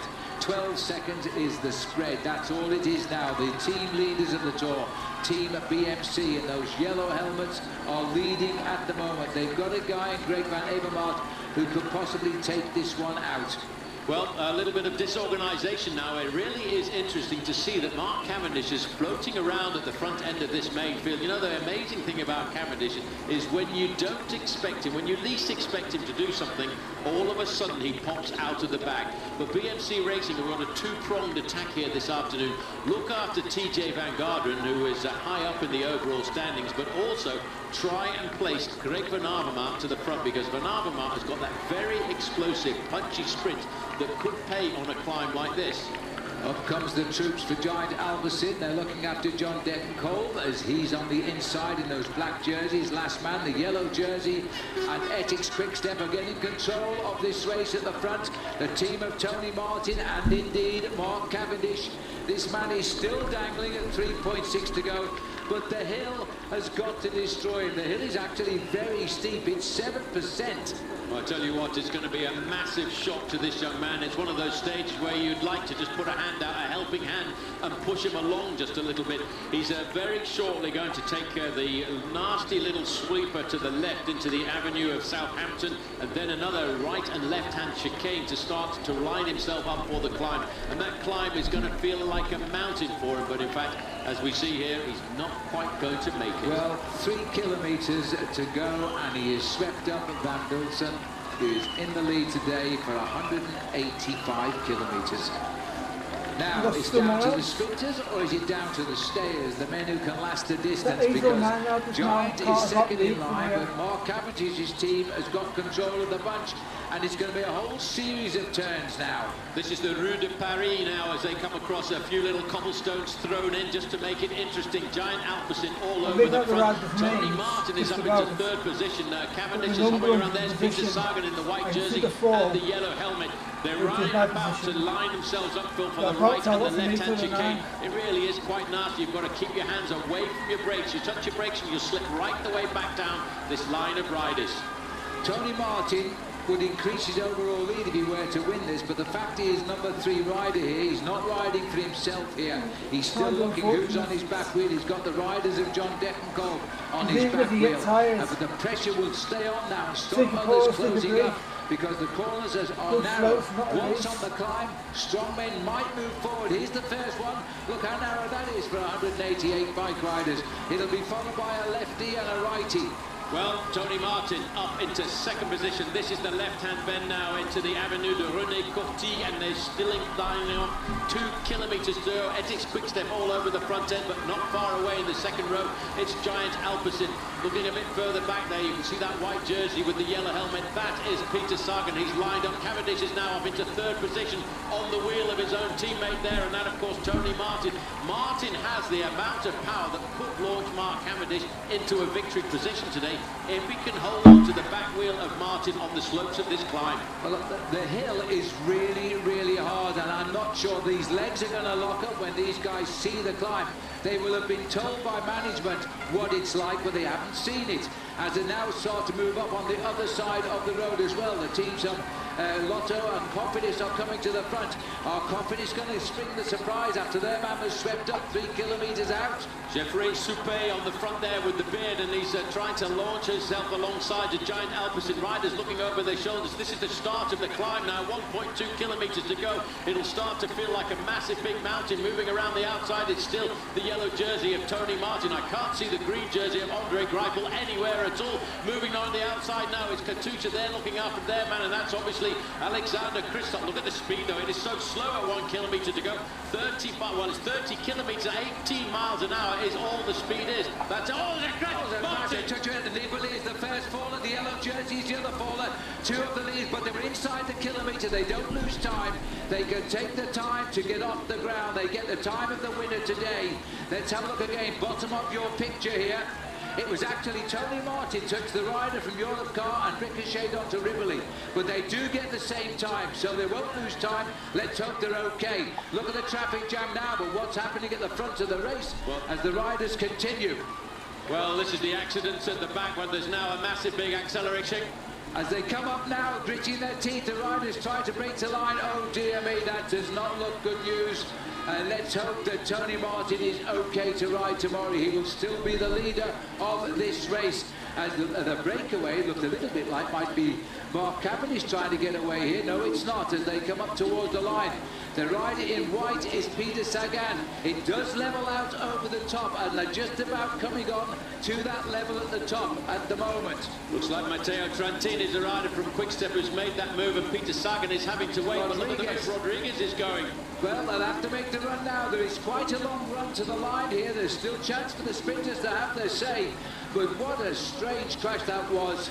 This is Steinbar, I think, who's gone clear here. He's riding in his first Tour de France as he comes up now. The former world cyclo-cross champion Stibar comes up toward the line. An attack by Brian Coppar on the right of the road in the green.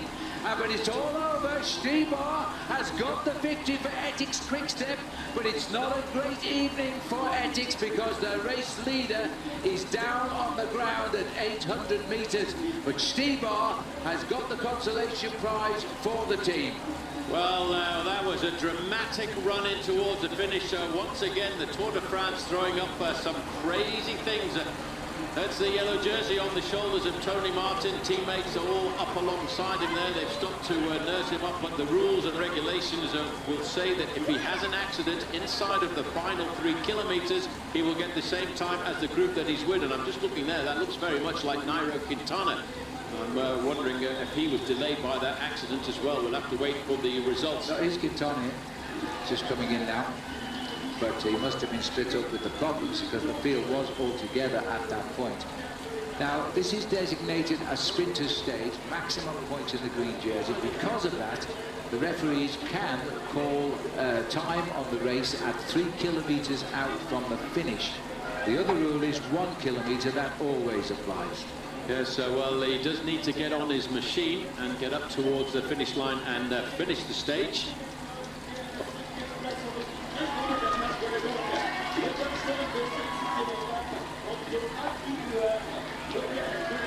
Well, there's the green jersey of Greipel, a long way down. But again, these riders will be given the same time because of the crash. Now look at this now. His 3 teammates pushing the maillot jaune of the Tour home.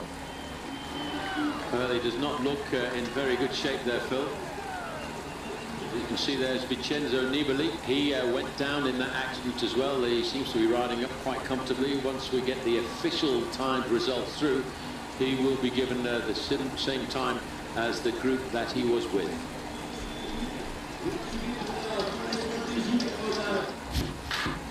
In the leader's yellow jersey. He now comes home and he will be obviously going straight off to hospital. Because how strange is that when you think about it? His teammate comes out of the pack and gets himself the stage victory, but it won't be a great moment of celebration for the team with that nasty accident to the man who started this race in the overall leader's jersey, Tony Martin. Hanging onto his shoulder like that is never a very good sign when you see a cyclist clutching his collarbone.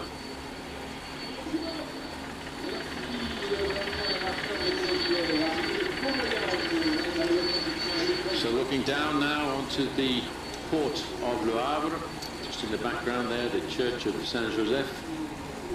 This is the moment when Zdeněk Štibar had got himself the victory. He will not have known at this point of the injury that his teammate Tony Martin had a little bit further back.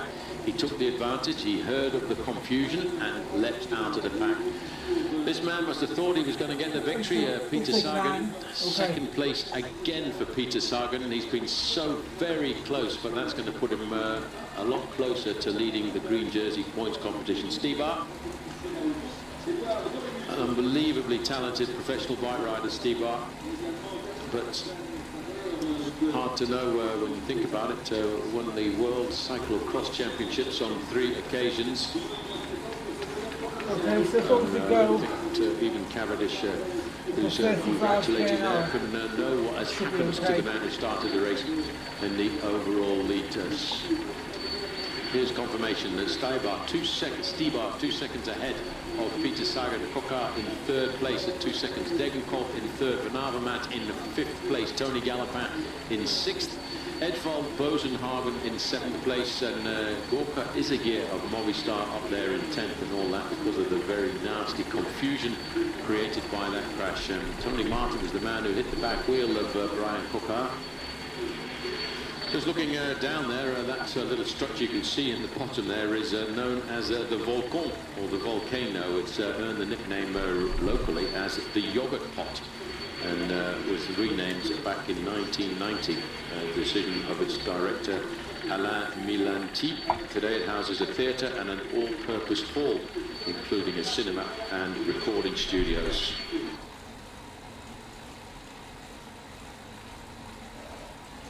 Welcome to stage 7 of the Tour de France. This is Matthew Keenan with you in Fougères.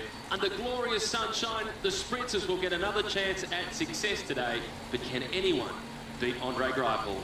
As they leave Normandy, they finish the stage in Brittany, in Fougères. It's 190.5 kilometres.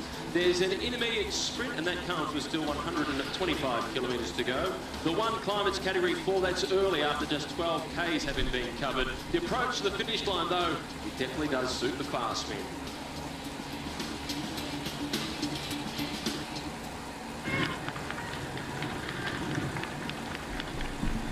This is a look back to earlier on this afternoon for the start of the stage, with the flag coming in courtesy of the race director, Christian Prudhomme.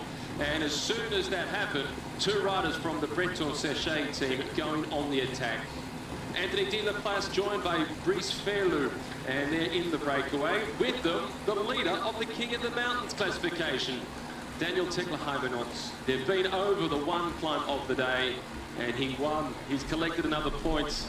He is now on 4 points in the battle for that jersey, 2 clear of Joaquim Rodriguez, who's in 2nd position. Christian Durasek is in the breakaway, Croatian rider for the Lamprey team. And Luis Angel Mate, the Spaniard riding for the French Cofidis squad, rounds out the quartet off the front. And they haven't been given a lot of leeway. 2 minutes and 46 seconds. That's about as good as it's been for the 4 riders off the fronts. Tomorrow the race goes to the Mer de Bretagne. That definitely will not suit the sprinters. Sagan might be able to survive, but very few others will. We've then got the team time trial on Sunday, the rest day Monday, and then it's into the mountains. So the sprinters very much wanting to make the most of this one.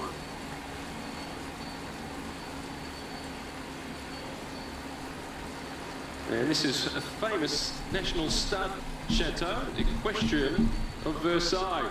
Effectively, it was King Louis XIV, along with his main minister, Jean-Baptiste Colbert, who decided in 1665 to create this stud to raise stallions and improve the quality of racing in France. Just before the revolution, the King's stud had 196 stallions. There's just one horse, though, that is actually buried here. It is Furioso, which is a horse that had 21 starts with 0 wins, but it side many winners later on, and it is the only horse that is buried at this chateau. Normandy, in fact, produces some 40% of the racehorses in France.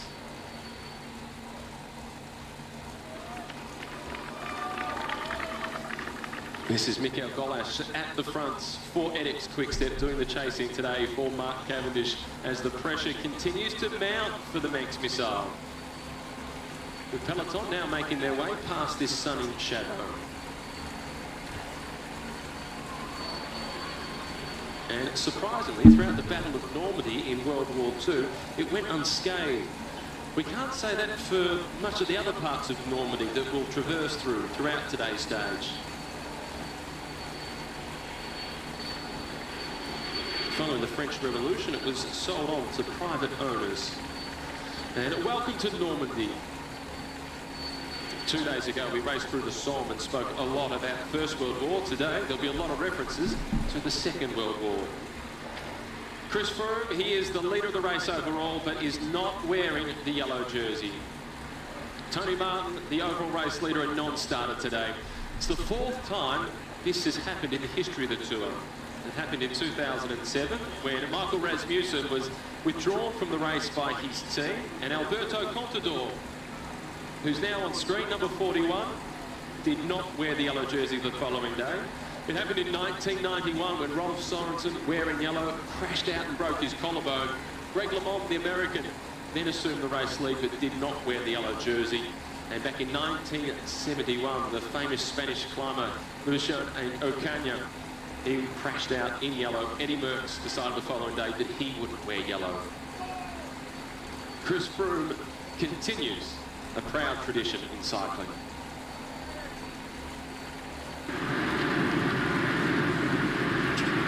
The intermediate sprint today being hosted in the town of Argenton, which played a significant role, at least it was a very strategic point throughout the Second World War.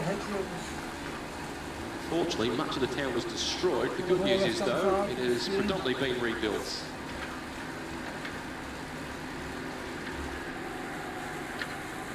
A childhood dream realised yesterday for Daniel Teclahamanov from NTM Quebeco. Thibaut Pinot back with the race medical service. Third in the Tour de France last year, Pinot said it yesterday that his hopes for the general classification are over. He's going to focus on trying to win a stage. His team manager and team owner, Marc Matteo, has said, well, they shouldn't be over. He's only 6 minutes and 30 seconds down. And if you're 6 minutes and 30 seconds down in Paris, you'll be well placed overall. So Marc Matteo's expectations are that Thibaut Pinot will pull himself together psychologically and get back focused on the general classification. He sits in 30th position overall. He will improve on that once we reach the mountains, provided he can keep himself together. 3 kilometres for the leading group of 5 before they hit the intermediate sprints.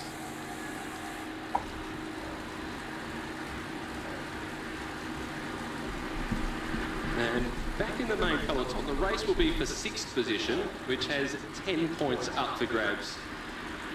Whoever wins the intermediate sprint from this group will collect 20 points, and then it works its way down to 15th position. It collects just the 1 point.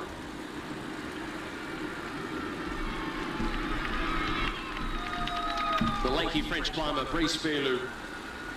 His brother, Romain Filou, who's not in the race this year, has been a yellow jersey wearer in the Tour de France.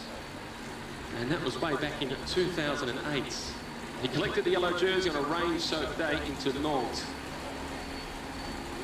No such weather conditions today. 23 degrees at the start, 27 here at the finish line in Fougères, and not a cloud in the sky. It is a glorious day as they transition from Normandy into Brittany.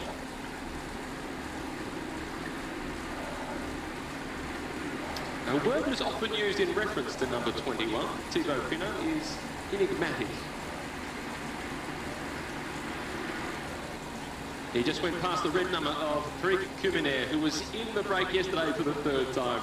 Peter Sagan just describing to Mika Kwiatkowski exactly what is about to happen with the intermediate sprints. 2nd on the stage yesterday, again for Peter Sagan. That's the 3rd time this year, and it's the 14th time in his career since making his debut at the Tour in 2012. He shows no signs of being frustrated by it. As a comparison, Cavendish throughout his career has won 25 stages, mind you. Cavendish has only ever finished 2nd 3 times. So he either wins or he's way off the money. Andre Greipel, he's finished 2nd 5 times. This should be indicating 1 kilometre to the intermediate sprint, and that's precisely what it does. The lamprey colours with the Croatian, that is Christian Jurasek, who this year managed to win the Tour of Turkey. He got that win ahead of Edouard Sepulveda, who's riding here in this year's Tour de France with the Breton Sachet team. And in 3rd position was Jane McCarthy, young Australian, a Queenslander who rides with the Tinkoff Saxo team, who might just still be a few years off making his debut in the Tour de France. One of the many men who failed yesterday, Vincenzo Nibali. He said the injuries aren't too serious, but he was a little heated afterwards. In fact, his immediate reaction was to blame Chris Froome for the fall. Chris Froome heard about Vincenzo's complaints and quickly went to the Astana team bus. The two of them got together, they spoke about it, they watched the replay, and then each of them apologised for what was a heated exchange before they watched it together. And Vincenzo Nibali, he said, we're cyclists, not footballers, taking a dig at the world game. The sprint is on. Matte is trying to get there first, the links of Andalusia. And in the minor positions, it will be Filou, De La Place, Jurasek, Teclahamanov. And in 2 minutes and 30 seconds, we'll have the sprint for 6th. One across the line from that main field will collect 10, then works its way down. 9, 8, 7, 6, 4, 5, 3, 2, 1. for the minor placings.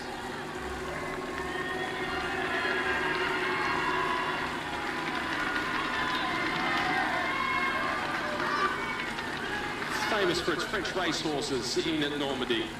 They're about to head into Brittany over the next couple of days, which will be an entertaining day tomorrow once we get to the Mur de Bretagne, which in 2011, that stage was won by Cadel Evans ahead of Alberto Contador. So we'll have another battle amongst the big four in the race for yellow tomorrow. This is the sprint, and it's now Lotto Soudal starting to lead things out, looking for the setup for Andre Greipel. They're underneath the kite with 1 kilometre remaining. The train on the left, this is Coll de Rates for Giant Alpecin. They're looking to lead out Degenkolb, who's fourth in line. Marcel Seberg is muscling his way in, disrupting the train as Sagan pushes Greipel out of the way. It's Cavendish who is then the next in line. Renshaw is there with him as well. Brian Cocker in the green colours at the back of the group. Waiting to pounce. Degenkolb, he's a fair way down the battle for green, but if he has long-term ambitions, he needs to pick up points at the intermediates. He's been a little bit short in this big sprint finishes at the end of the stages. 10 points up for grabs. Sagan in whites. It is then Greipel. Degenkolb opens up. Cavendish goes on the far left. The long way around, more frustration for Cavendish, and Degenkolb holds on from Sagan and Greipel.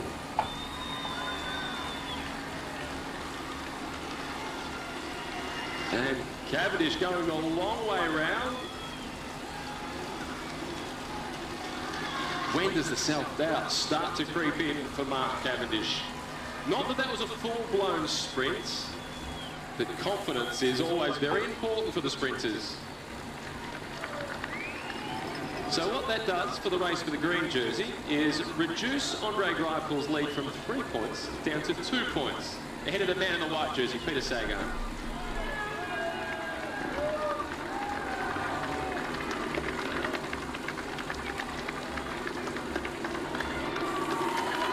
We're heading through some magnificent touristic regions of France this afternoon. 25 degrees Celsius, humidity 31%. I think the riders will be quite happy to look up the incredible blue skies. Hardly a fear of rain or thunderstorms in the latter part of the afternoon for them. This is the feeding station. I always find it a very dangerous place to go through because everybody's zigzagging left and right to take on board those bags from their team helpers. But of course, it's also a very important place where there's a huge crowd, and crowds are looking to try and pick themselves up a nice little souvenir if they can. And what a historic day it is for Africa in general and Eritrea in particular. Daniel Teklehaimanot in the breakaway gained today and increased his lead in the King of the Mountains. The first day he's worn, any African has worn the polka dot leader's jersey in the King of the Mountains competition. It's the dream continues on day 2 for him in the Tour de France. This of course is day 7. And the field now down to 186, but MTN Quebec, all 9 riders still very much a part of the tour. No, certainly a very sad day for New Zealand cycling after the abandon early on in the tour of Jack Bauer after a very nasty accident. Greg Henderson, who was battling over the last couple of days with a very severely broken rib. In fact, it was a complicated. He tried to, well, he pulled himself through the stage yesterday, but because of the severity of that injury, he just wasn't able to come out and start today. And a sad day really for Greg Henderson, because he is really one of the important parts of Andre Greipel's victories in the Tour de France over the last couple of years. No real challenges on the route today except to get to the finishing line now, which is on the stage of 190 kilometers. There we can pick up on this beautiful Chateau de Carouge.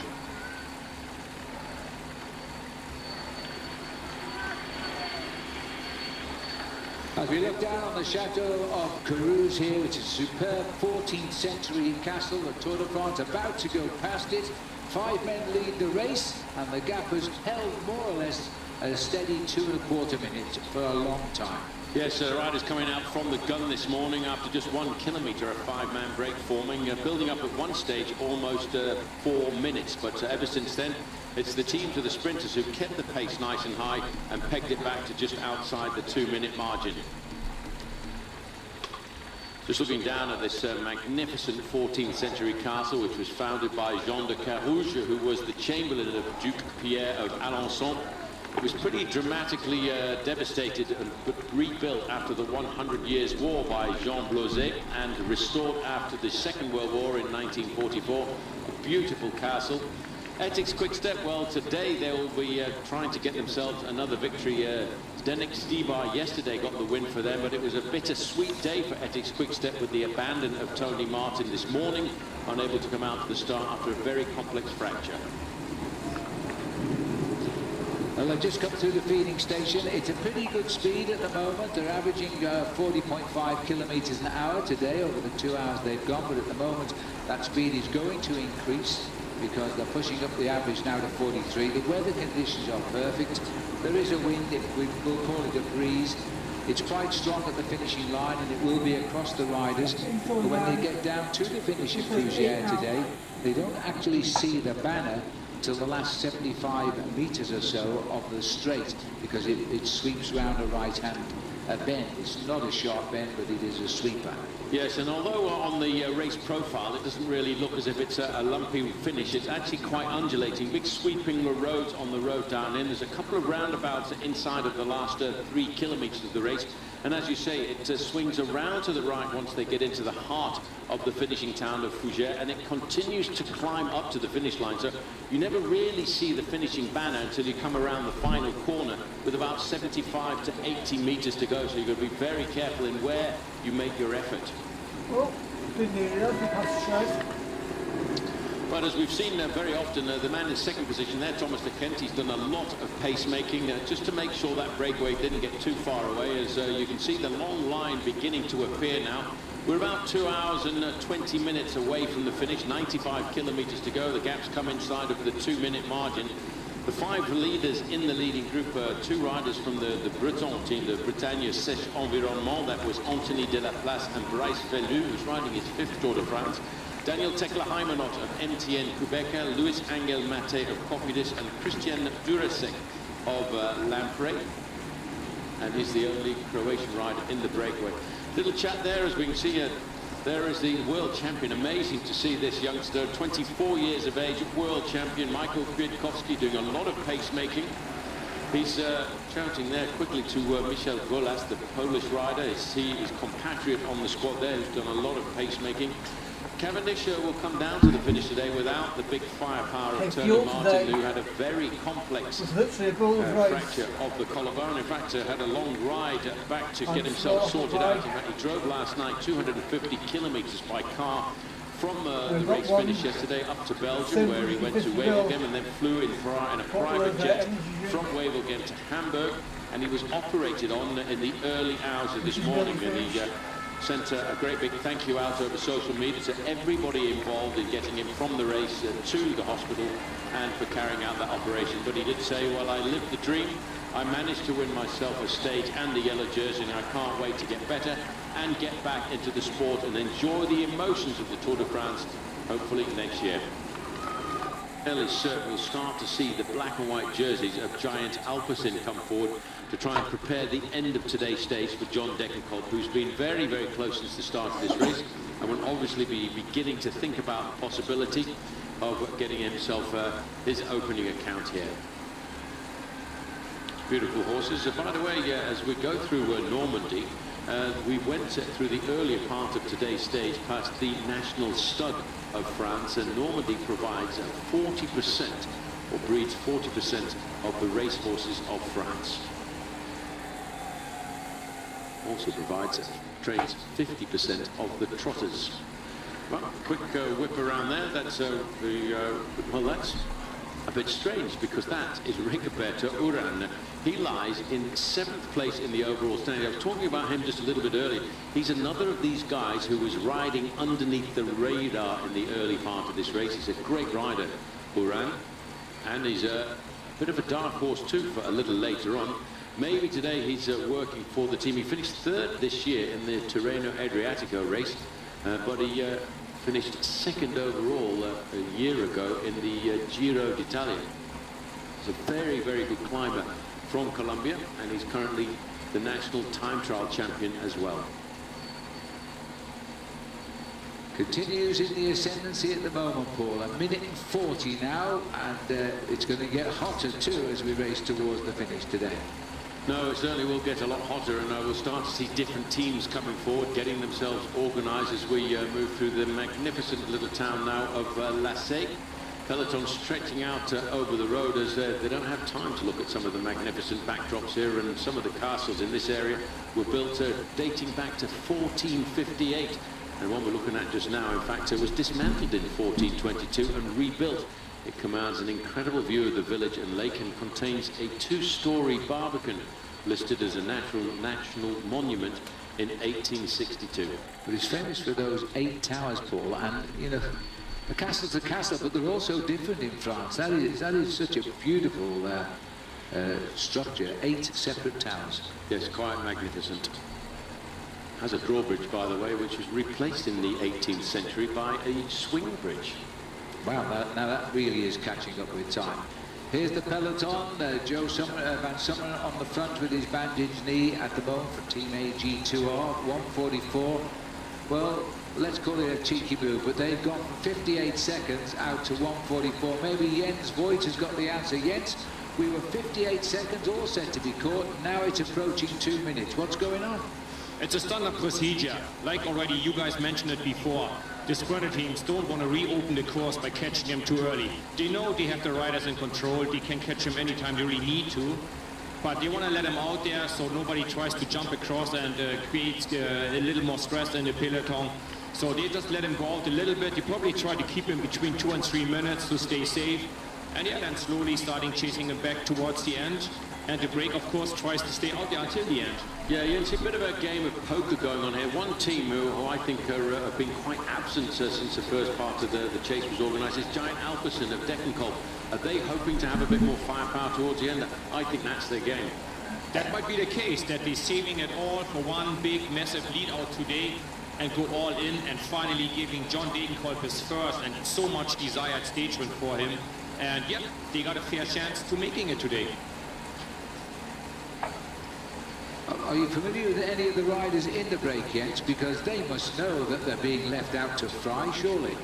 Yes, actually, Brice Payot, the former Tour de France stage winner, he is a former teammate of me. He was with Team Leopard back in the days. I believe it was 2011, he was my teammate. And believe it or not, he actually back then, he did not live in an apartment or a house. He lived in a trailer. He lived in a trailer in a camping park.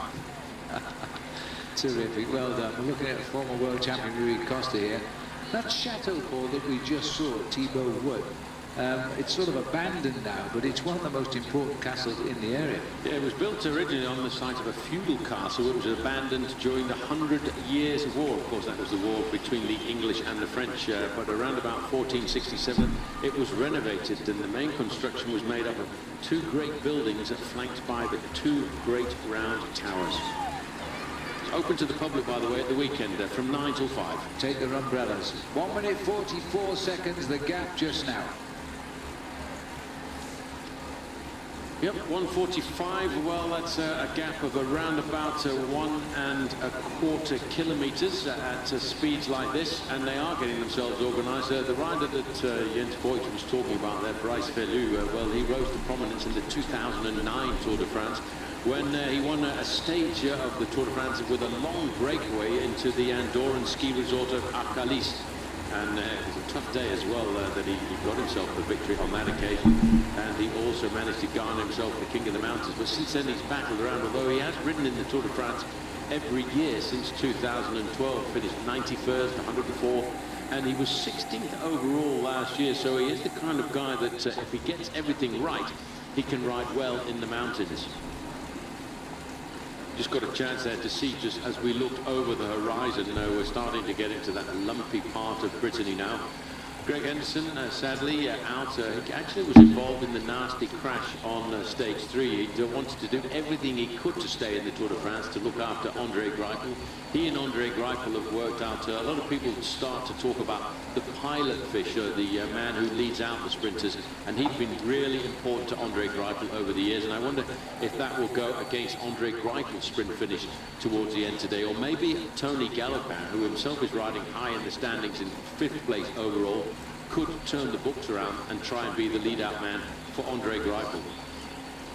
Very impressive. He ranks 3 in all time. And a couple of more, he would rank 2nd. Eddie Merckx has got 34, so a little bit of work to do there. 44 seconds the gap as we look here at the speed now, just tickling 50 kilometers an hour. That's the power meter on the bicycle of the champion of Switzerland, Danilo Wies. He's there in that red cross, white cross rather, on his red jersey. Yeah, I was just saying a little earlier, the amazing thing about him, Phil, is he's won that race across America on 2 occasions, which is quite a crazy thing to think about doing when you're a professional bike rider, and it takes a different mentality to do that. But like many of the other riders in this race, you can see on his left forearm he's got that net bandaging. He too, like many other people, has been involved in 1 or 2 little nasty accidents. Oh, this is a nice what is it, an aeroplane? I think that'll be a rooster, Phil, the red, white and blue. That rooster. Coll de France. The Coq Sportif. And the Mayenne Terre d'Élevage. It's trying, but it'll never take off. The French get some amazing ideas, and they must tip off the helicopter crews because they're always on site. Yeah, helicopter crew do an amazing job of getting us some of the most magnificent views as we drag ourselves around the hexagon of France, as they like to call it. And again, when we go to the front end of the peloton, same old man on the front, Thomas de Kent. He also, you can see the bandages on his knees. It'd be a nice little poll to get in there and find out just how many riders have not fallen down in the Tour de France so far since we left Utrecht over a week ago. So looking now at the last few moments of the 4-man leading group, they're heading into town. Well, just looking at the flags over to the right-hand side, a flag of Europcar supporting the local team. Well, the local team pretty much when they get a little bit further down towards Nantes and down towards the Vendée. Very many people regard, it's a big discussion as to whether or not Nantes is part of Brittany, although the people who live in Nantes really do believe that they are the heart of Brittany. But certainly very much the region we're going to around Rennes, around Saint-Brieuc, that really is the heart of Brittany. There are the leaders. As we pull back now, we can see just where the main field is. Well, that's it, the horrible picture when the relationship from the helicopter shows us 4 riders at the top of our picture, the peloton still trying to back off as best they can, and the gap now excruciatingly painful at 38 seconds. Yeah, I think the little attacks coming from that remaining group of 4 riders there, Phil, is to try and put their hands up to say, excuse me, well, can I get the most aggressive rider award of the day this afternoon? Well, at 19 kilometers, we will actually be saying goodbye to Normandy and crossing into Brittany for the final 17-18 kilometers of the day of racing. We've seen the capture of Tekla Heimanot. Let's hope he can stay with the peloton now on the run into the finish. Well, just looking down on this shadow down towards the bottom, this is the castle of Levare, which is pretty much regarded as a feudal castle in the heart of the Mayenne. It's existed for a long time. You can see the old moat, or you could see the old moat around the outside. But what I think more impressive is, I wonder if you could mow your lawn at home like that. It's a nice thought, but getting those wheels pure circles is the big problem. In the distance, the peloton, the 4 leaders here. Cheers for everybody. Our camera lens foreshortening there. The flag of Great Britain flying alongside the French flag. Yeah, 33 seconds at speed like this is around about 400 meters. It is foreshortened a little bit by the television lens, but for the main field, they can see the peloton. They can see the leading group before. They know how much effort they need to pull them in. I think we'll start to see a general accelerate. You can see Sky moving up Chris Froome. You can see BMC moving TJ Van Garderen forward. And again, very much the same scenario as everywhere. These big contenders, we talk about the Fantastic Four. I think we're going to have to make it the Fabulous Five now, because TJ Van Garderen is starting to take a serious option on a high finish in the overall standings, because he's going to climb up into 2nd place tonight.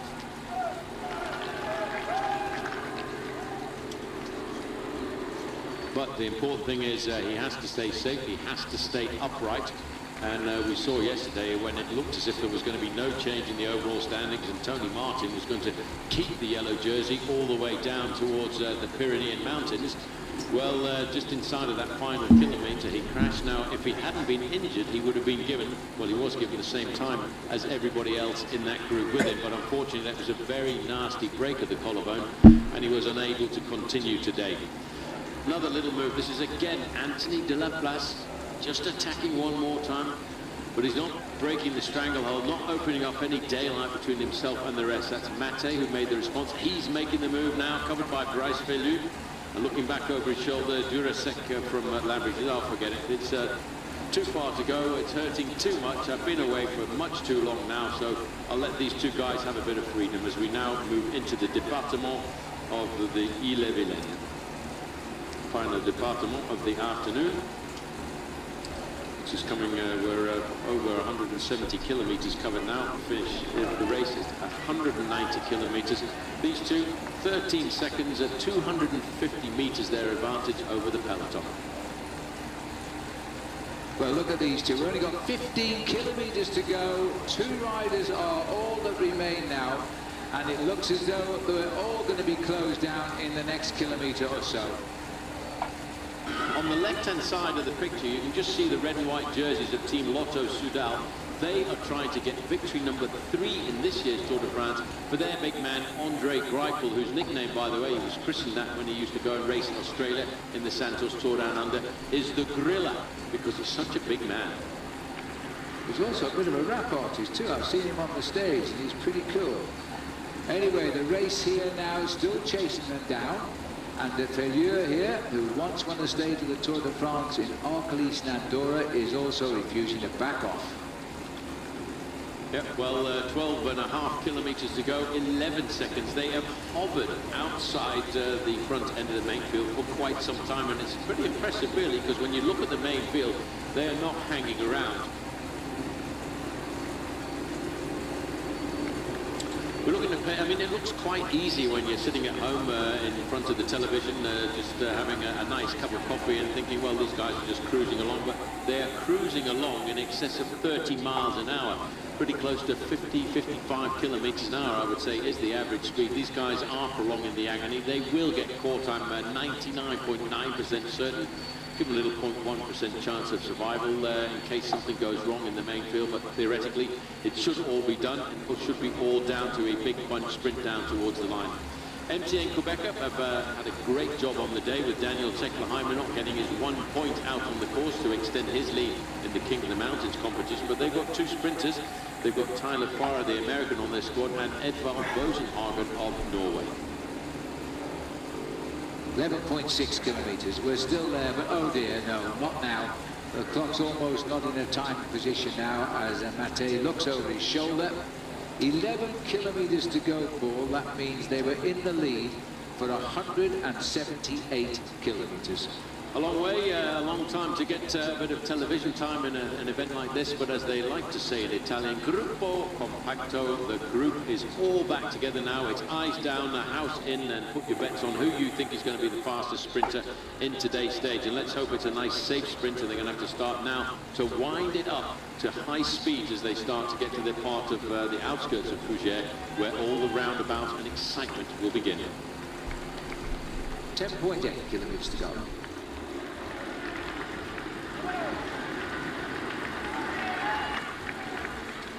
We are looking for 10 kilometers to go now. About 300 meters ago, the last two survivors got swept up. The bunch didn't even look at them. They put them back in the back of the peloton. There's a lot of concentrated efforts at the front now, because this, Paul, is one of the few occasions on the Tour de France, not just this week, but for the whole tour, when we're going to be treated to the whole field racing to the line. Yes, it's very rare now that we'll see the big bunch sprints. We ought to wait for most of the sprinters. The next designated sprinter stage is Valence, and that's a long way in the future. The one after that, well, that's on the final Sunday on the Champs-Élysées. But here for the moment, it's again the same scenario we've had on every occasion so far when the bunch has been together. A drag race with all of the teams of the overall contenders occupying almost the first 5 lines.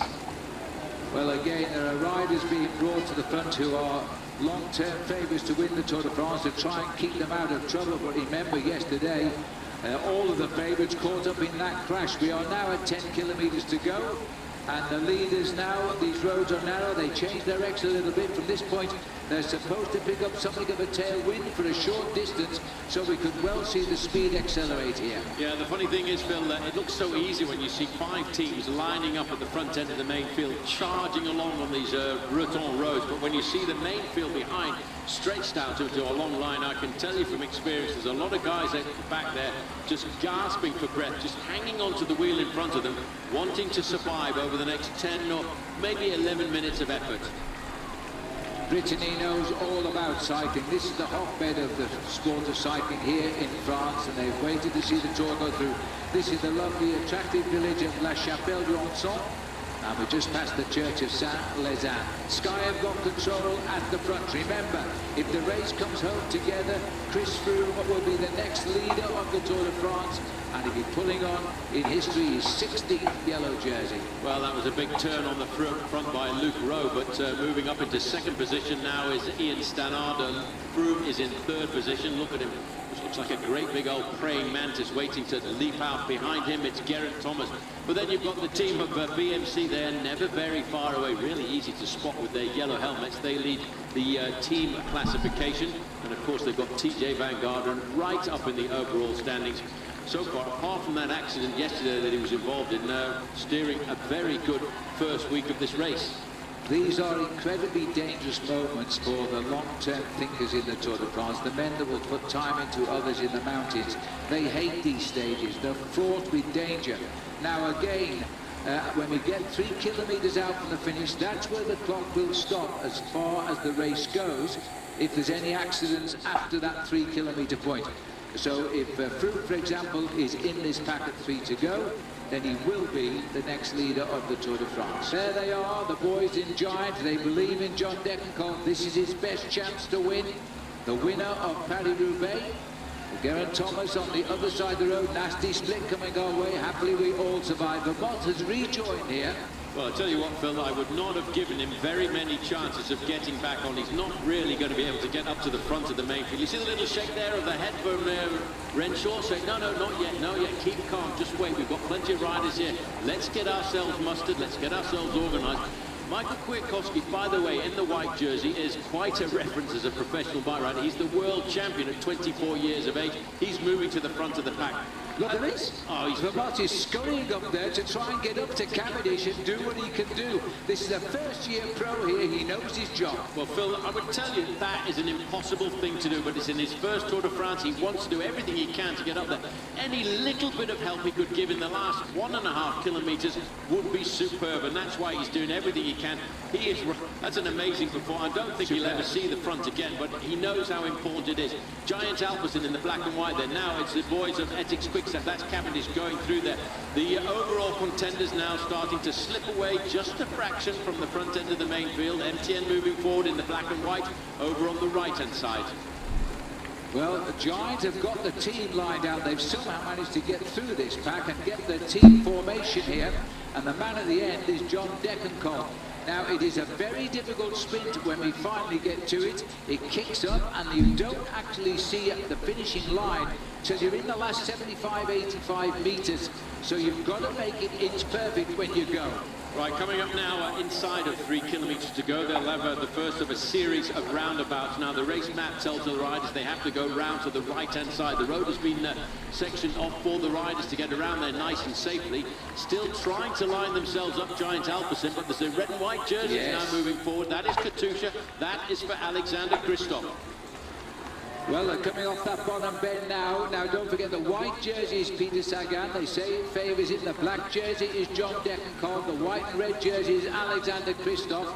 The blue jersey is Mark Cavendish. And they're all up there at the moment. And we're looking for the 2 kilometre mark now. We are absolutely flying here. We are riding the kilometre inside 1 minute. What you've got to understand is these guys currently are charging along at around about 58 to 60 kilometres an hour. When they get to the full speed in their sprint, they're touching 70 kilometres an hour. This is still the lead-out trainer. Now the challenge is coming from the French, right in the middle of the white and blue. That is FDJ. I just timed that kilometre. It was 51 seconds as they dodge that one, and now they've split them up. At 51-second kilometre between 3 and 2, we're now 1.8 from the finish, and Christoph is in position. Well, Giant Alpecin took the wrong way around that roundabout, and all of a sudden they've got no lead-out train organised at all. Now, FDJ are looking out for Arnaud Demar. You can see the red, white, blue. They're organised now, and Peter Sagan in his white jersey is well up there. And the speed has split the field here with that roundabout now, and Sagan is in a good position. So too is Christoph. Cavendish is here as well, and he's still locked on with his lead-out man, Mark Renshaw. Well, Phil, 1.3 kilometres to go. Once they see the kilometre flag, there's going to be a little bit of a sweep around to the right-hand side. The red-white jerseys are Lotto Soudal. The third, fourth rider there in the green jersey is Andre Greipel. But look how that is stretched out. Look at the length of the line. The sprinters have got control of the field here. These boys are giving a Marcel Seberg, the man they call the Tower, swinging off, making way, hopes eventually for Greipel. Now another sharp right-hander here, and they're going to get round it. I thought for a moment they wouldn't do. And it's Lotto with Greipel in third place at 800 metres. Greipel is right up there. He's got two men in front of him. This is an up-deal situation as he goes around the corner. They're all queuing up on Andre Greipel's wheel here this afternoon, and they're opening up in the sprint. They're looking for 500 metres to go. You can see that Christoph is right in the middle, and so too is Cavendish and Renshaw. And Degenkolb is coming on the right here. Cavendish has been split off his man again. That doesn't normally happen, but he's still there on the wheel of Alexander Christoph. Greipel has got boxed in. He's going to have to find his way out of this now as they come up at 2:50 to go. Greipel breaks for the line now. Cavendish is in with a shout here. So too Peter Sagan on the left. They're all chasing Greipel. Cavendish coming through on the left of our picture. Cavendish has won the day. He has broken the jinx. Stage 13 in 2013. He's now again a winner of the Tour de France. He's 26th in history. He will be over the moon. And Tony Martin on his hospital bed will, I'm afraid to say, jump with delight. Remember that, Arm? Well, I think he will. Just look at that as they come in. He was boxed in at this moment there. Cavendish is a cool operator. He sees a gap opening up. He's coming up alongside the man who is his former teammate. Cavendish gets the win he's looking for. Greipel second. I think they're just ahead of Sagan. And John Degenkolb has the second, settled for fourth position there. Oh, that was very close. Sagan was second. Very close between second and third, I will tell you.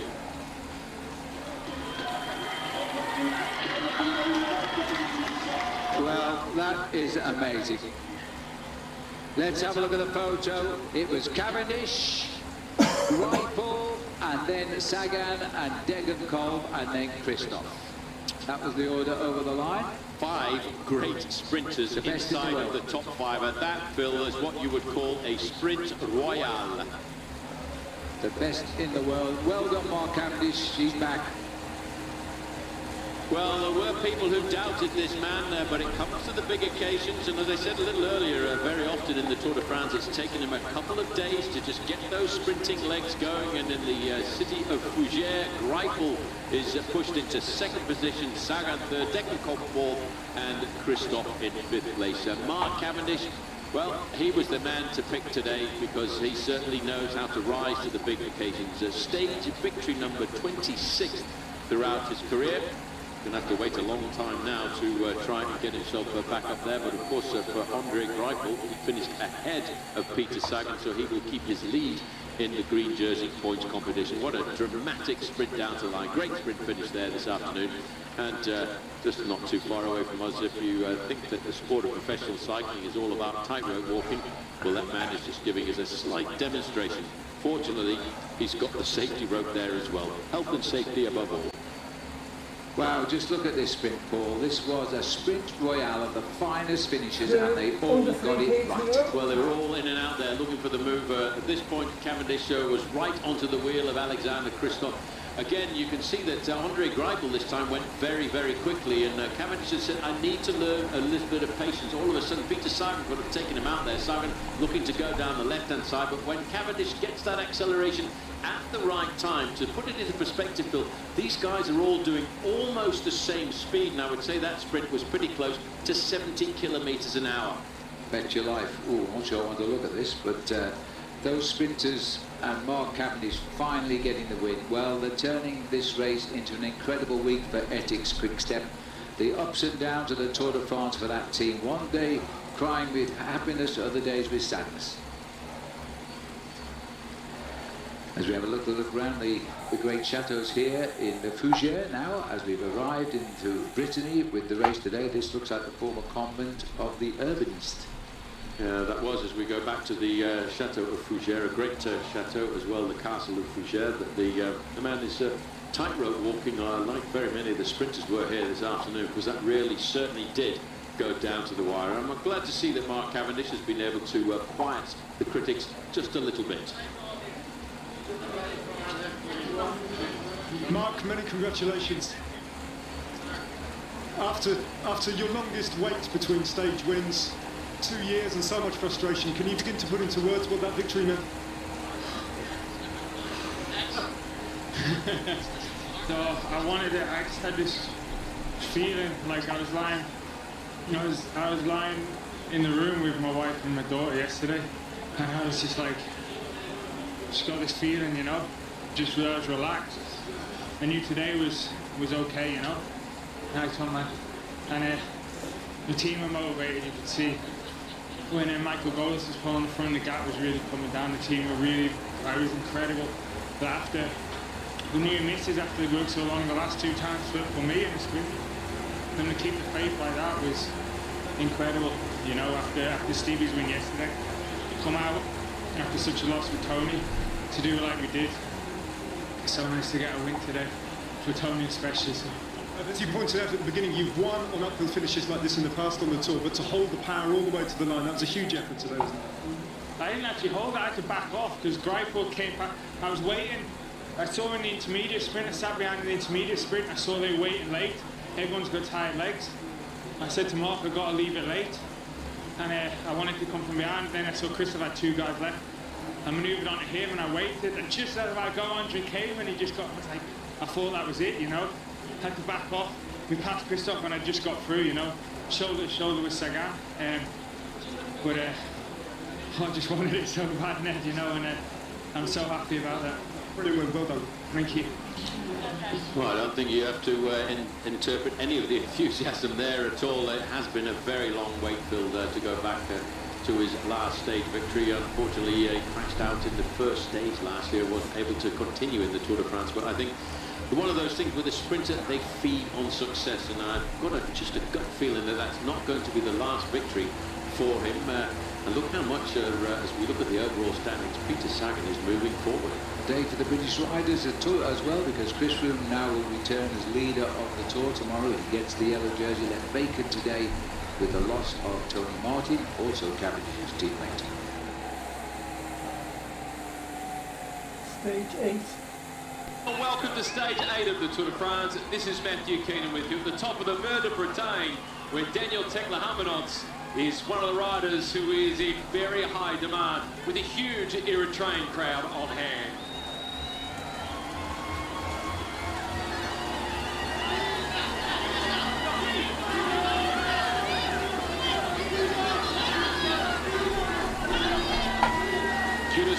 Mahouri as well, the youngest rider in the race. The Eritreans are so popular at the Tour, and for good reason. Jade, and this is what confronts the peloton from Rennes through to the Mer de Bretagne. 181.5 kilometres. Category 4 climb at the midway point of the stage. It's then off the intermediate sprint before the Category 3 climb through to the finish line. The second time the Tour has finished here.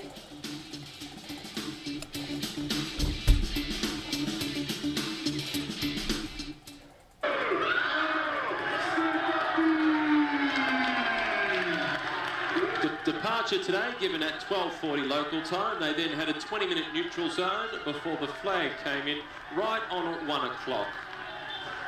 For the 16th time in his career, Chris Froome is wearing the yellow jersey.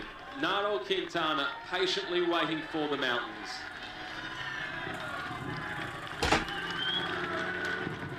And it did not take long for the attacks to start. And the first team to attack, not surprisingly, the locals, the team from Brittany.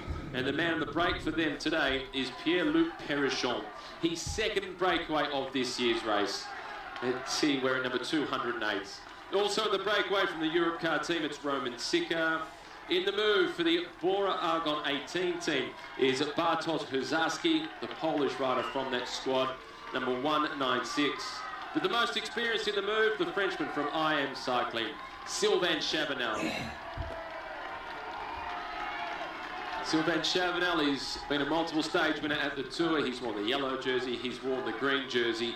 We're not sure what colour jersey he'll be wearing next year, as his current team, the Swiss outfit IM Cycling, have made the public announcement that they will not be renewing his contract.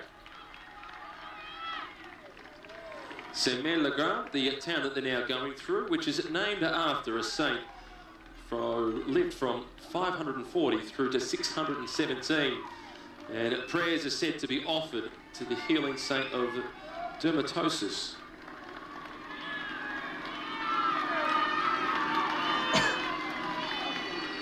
And this is also the hometown of Lucien Bobet. The first time a cyclist won 3 Tour de France in a row, it was this man, Lucien Bobet.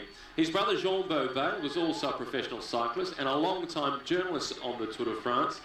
And this is also the hometown of Frédéric Gudon, who was the winner of Paris-Roubaix back in 1997. And when he did so, he was riding for the Française de Jeu team, the team of Marc Madio. Marc Madio himself a dual winner of Paris-Roubaix.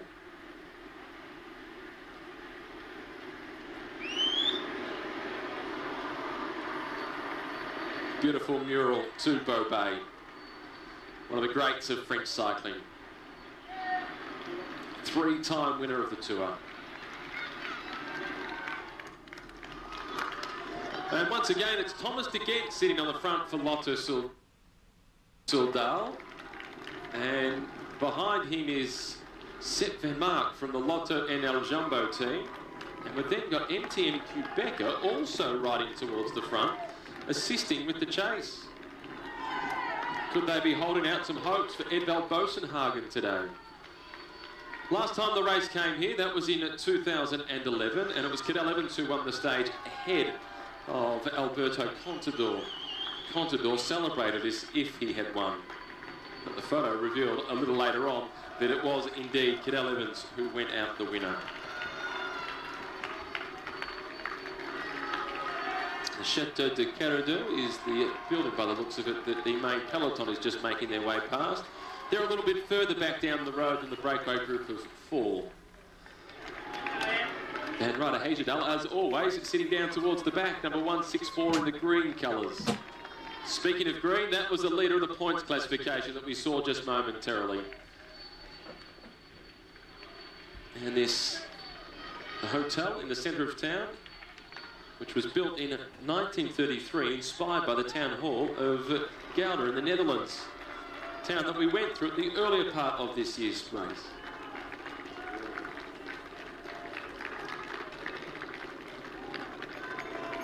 There is one rider in the peloton who knows what it's like to win at the Mer de Bretagne, and he is from MTN Quebecer, and it's Reinhard Janzi van Rensburg, who was a winner of a stage in 2012 in the Tour of Brittany.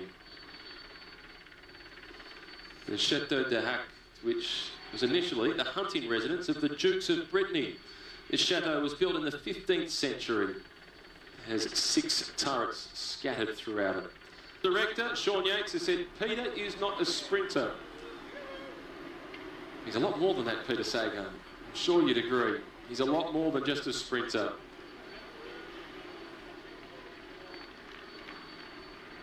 He certainly is going to be crucial to the hopes of Alberto Contador throughout this year's race. Here is Chris Froome, having a chat to Richie Ports. Just a quick kitchen. Froome and his roomie.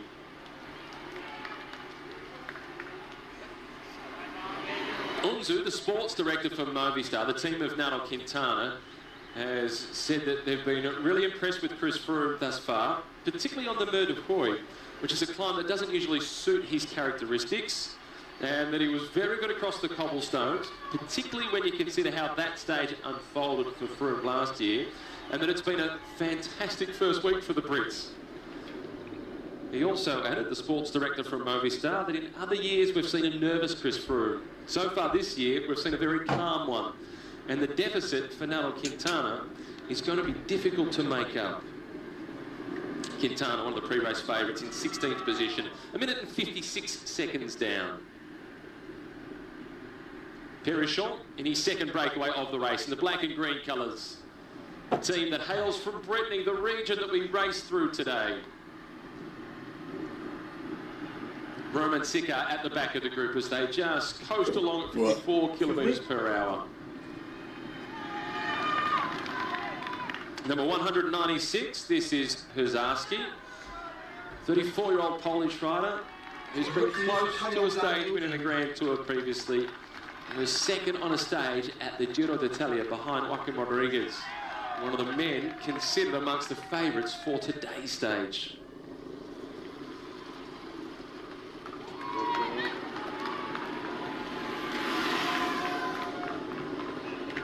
Last year, the man that got the nickname as the breakaway killer was Ji Cheng from the Giant squad. Giant Alpecin as they're now known, as he was closing down the breakaways to set stages up for Marcel Kittel. Perhaps this year's breakaway killer is Thomas de Gendt in the red colours of Lotto Soudal. He has certainly spent a long time on the front across the past two stages.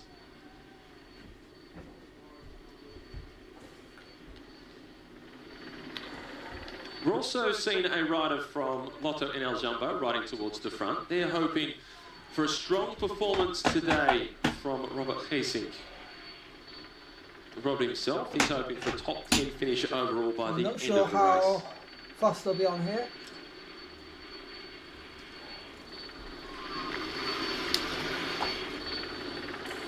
And this Chateau de Beaumont that we're now looking at dates back to the 15th century. It's been listed as a historical monument since 1926, built across 4 levels.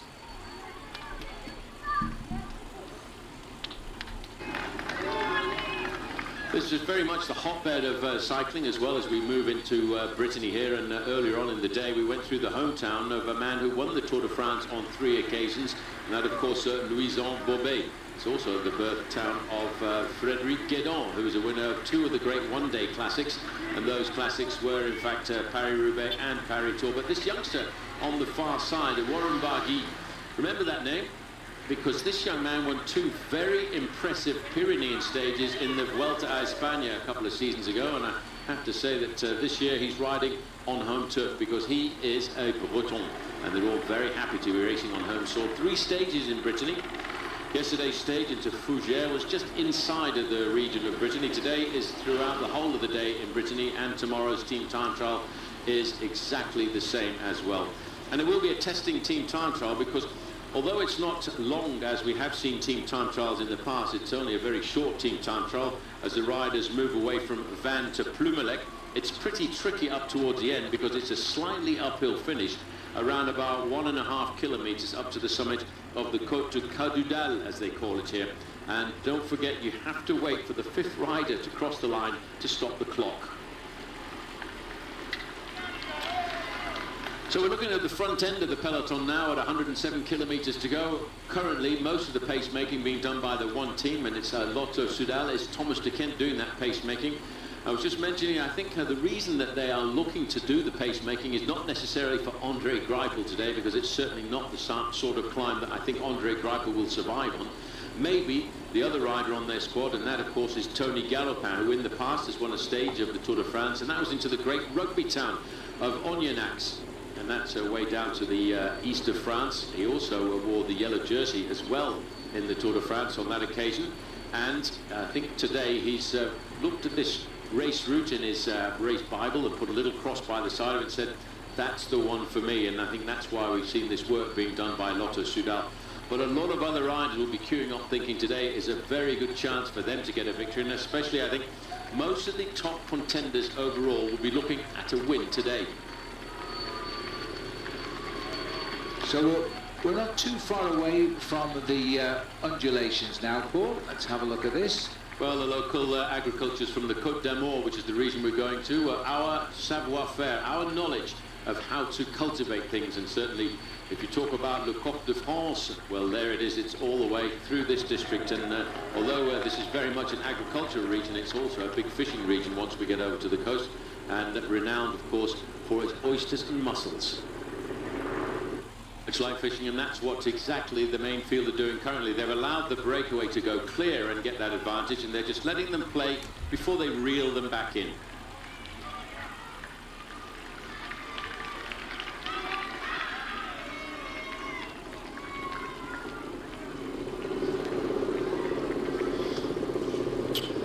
But you can actually see all the teams now starting to get themselves organised. They realise how important today is. And we talked before the start of the Tour de France of the Big Four, the Fantastic Four. Vincenzo Nibali, the defending champion. Chris Froome, a former winner 2 years ago. There he is in the yellow jersey.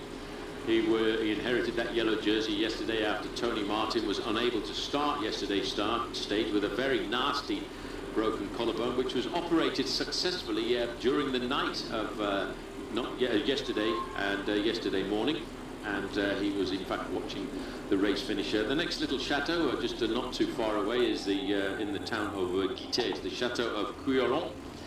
It was built during the reign of Charles VI between 1380 and 1420, and there is a stairway tower just over to one side there, which is 6 meters in diameter.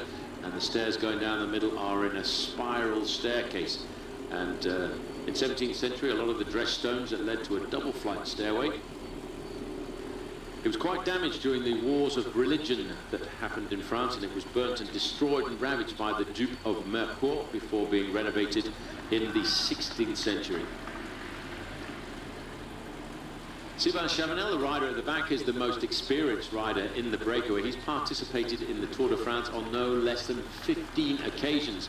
Unfortunately, this year he's actually not got any performances at all, really, to his credit. A man who last year won 7 races, including the National Time Trial Championships and a race in Poitou-Charentes and the Grand Prix of Plouay.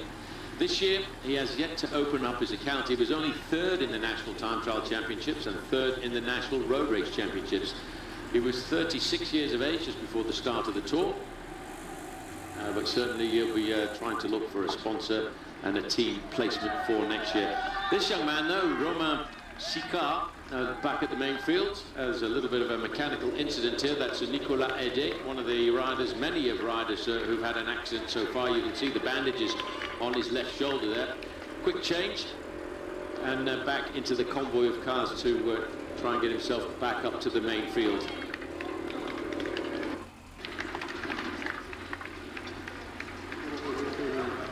Here's the leaders. Marcel Seeberg is throwing off his bags. But we saw him ride away. He seemed to be very pernickety today, Thomas de Gent, riding away to check out what was in the bag by the look at it. This is the Chateau de Touche-Trébris. And Paul Sherwin, who is an absolute expert. Paul, what is the matter? Tell us about it. Well, of course, Phil, just looking at the way this is built, you know it was built around about the 16th century, but it was built by Christophe de la Roche, who was a Knight of the Order of Saint-Michel, a deputy of the nobility of the Bishop of Saint-Brieuc.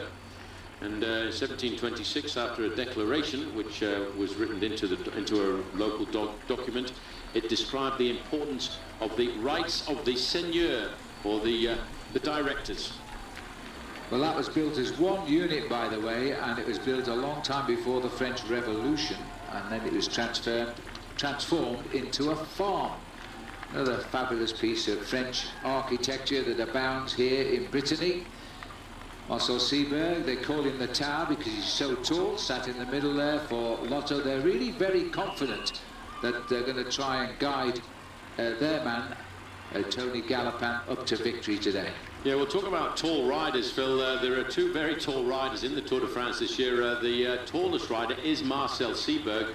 He measures in at 1.98 m, and I did a quick calculation. That's 6'7". That's pretty tall, and 1.97 m is Johan van Someren. So we've got the tallest rider at the front of the main field, and the second tallest rider, he's sitting at the back of the peloton, but he's been involved in an accident in the first 3 days of the Tour de France, like many, many other of these riders. Yeah, Johan van Someren is complaining about is pain still, but he's getting through day by day. These riders will be looking forward to the rest day on Monday. Of course, they'll ride their bicycles, but very slowly to keep loose, but they're hoping for that extra day off.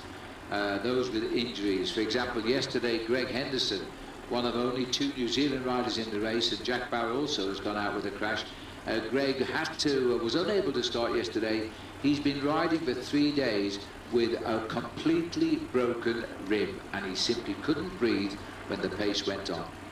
That's a difficult...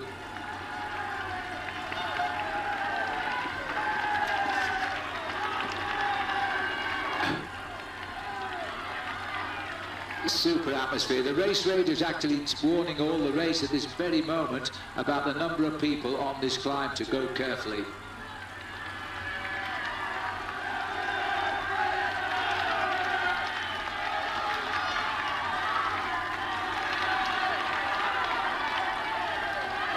This is the great thing about the Tour de France. It's free to watch. The barriers are unnecessary. The crowd is organised. The riders are heading up towards the top of the Mont Belair.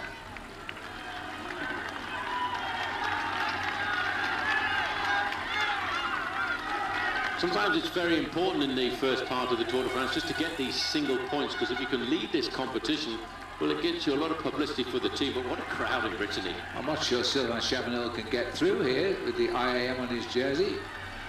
He's going to let Sicard take it. Roman Sicard gets his first point in the King of the Mountains this year.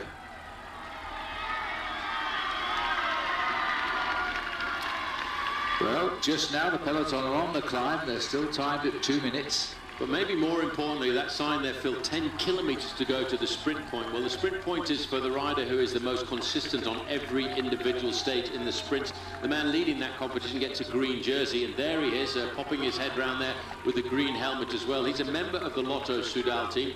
Andre Greipel has won 2 stages of the Tour de France so far, and he leads that points competition by 12 points ahead of Peter Sagan. And it's going to be a big battle for the supremacy in that competition today. Sagan is just 24 years of age, and he's from Slovakia, and he leads the best young rider competition.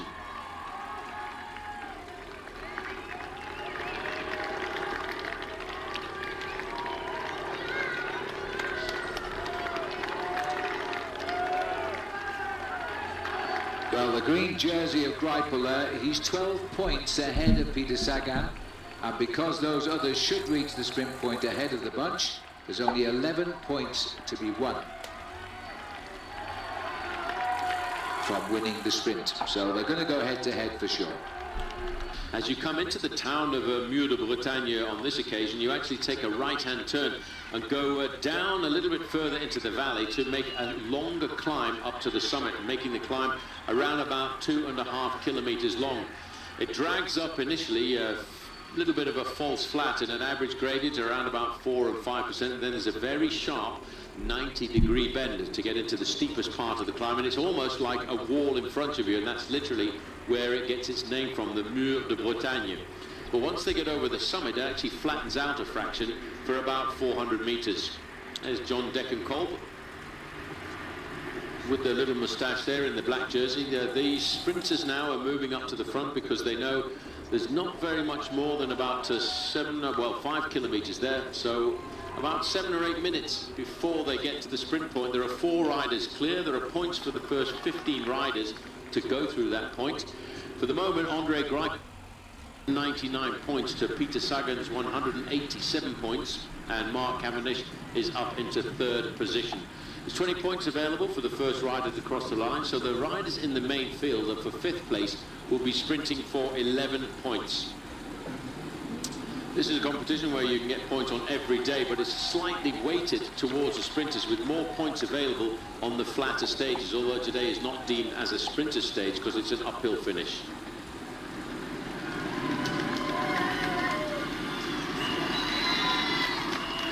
It's 75 kilometers to go. We've just popped through the little town of Très Daniel. These are real typical Breton roads here. Soft verges on either side. They're very forested. A heavy road surface as well. It's the kind of surface that has a fair amount of tar in it with little small chippings on the top, so you don't get too good of a rolling resistance. As we look now at the leading group of 4, they are about, well, they've just come inside of 2 kilometres to go to the sprint point at the Gare de Montcontour. It gives them 20 points for the first rider to cross the line. None of these riders are really highly placed in the green jersey points competition, but there is €1,500 available for the first rider to cross the line, 1,000 for second and 500 for third.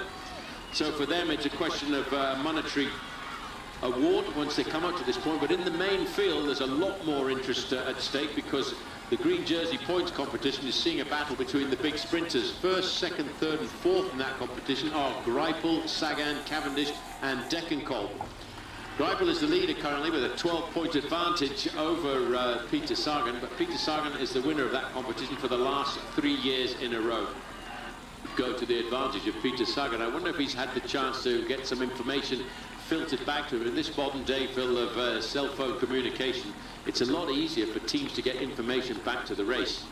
Well, I reckon the man at the back here, Pierre-Luc Perichon, the local rider, will be putting his nose out front to try and win maximum points. Look at this now. This is Andre Greipel. He looks over his shoulder, ouch, straight into the eyes of Mark Cavendish, who won his 26th stage of the Tour de France yesterday, puts him 3 in the overall rankings of stage winners. Yes, but the man who's had the most successful sprinting so far in the race is the man in the green jersey there, Andre Greipel. Coming up alongside him in the black and white jersey is his compatriot from Germany, John Degenkolb.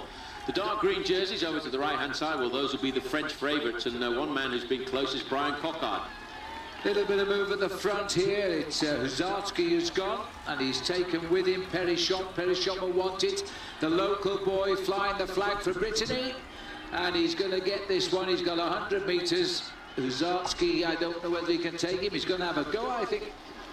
So he gets himself about $1,700, $1,800, €1,500, but he's got it. More importantly, he's won in Brittany. Bear in mind, these two teams are teams that came in as a wild-card selection. They're not part of the Formula One. They're not part of the Division One, the Super League. They are teams that got in there. And you can see that they're obviously very keen, Phil, to get themselves some money into their bank accounts. And now this is Giant Alpecin. They are trying to lead this out for their man, John Degenkolb, who does like to sprint with a little hill in its place. At 500 metres to go, it's all uphill to the line now. And Greipel knows that now. He's got Cavendish on his back wheel, but we have the beard and mustachioed John Degenkolb here. He's not in our picture. That's Coll de Rates coming through the moment. He's got Degenkolb on his back wheel. That's the lead out. Greipel's trying to chase Degenkolb, and no sign of Peter Sagan or Mark Cavendish taking this one on. So if Greipel can get this, he might move a little bit more clear. He's going to have to take on John Degenkolb, but he's showing a fine speed there, Andre Greipel, on a difficult finish for him. He gets it. Well, just have a look at that acceleration there. There's Peter Sagan in the white jersey. If Cavendish comes across 4th from the main field, Peter Sagan in that white jersey, 5th from the main field. But for a man who at the start of the Tour de France, Phil, in that green jersey, Andre Greipel said, well, I'm not interested in the green jersey points competition. I think he's changed his views. He's got to pay for that green bike they built for him 6 days ago. He's now going to lead this competition possibly for 7 days by the end of this day. So well done to Andre Greipel. He's looking to keep that lead as long as he possibly can. He'll have huge problems next week in the Pyrenees. Federico, as I say, see the red, white and blue bands around his armour? He's allowed to wear those as a former French national champion. I don't think this breakaway will survive, but it was just a little move by Federico. I thought, well, let's just have a crack here. There's an opening happens, but the fact is that there are too many riders in there, but the French riders have seen this as an opportunity. Pierre Roland. Roland has lost quite a bit of time as well in this race, because he's one of the riders who had come to this race and banked everything on riding well, but so far he's lost a huge chunk of time. He's more than 10 minutes behind overall. And in the main field, not a surprise really to see Team Sky coming to the front and saying, right, no choice. Let's nail this back and just come back to a good old status quo. They were given an armchair thanks to the hard-working Lotto Soudal team, who were rewarded with that best of the rest victory by Andre Greipel, but now they've got no reason to work at the front. They've dropped off. The breakaway has split the field, and he's going to force Sky to chase at a time when they really didn't want to throw too much energy away. And this immediately, you see, has swallowed up the breakaway because of the reaction. The world champion has come through looking very sharp now, Michael Kwiatkowski. That little flick of the elbow, Lars Bohm is coming through, is to say, come and give us a hand. There's a gap here.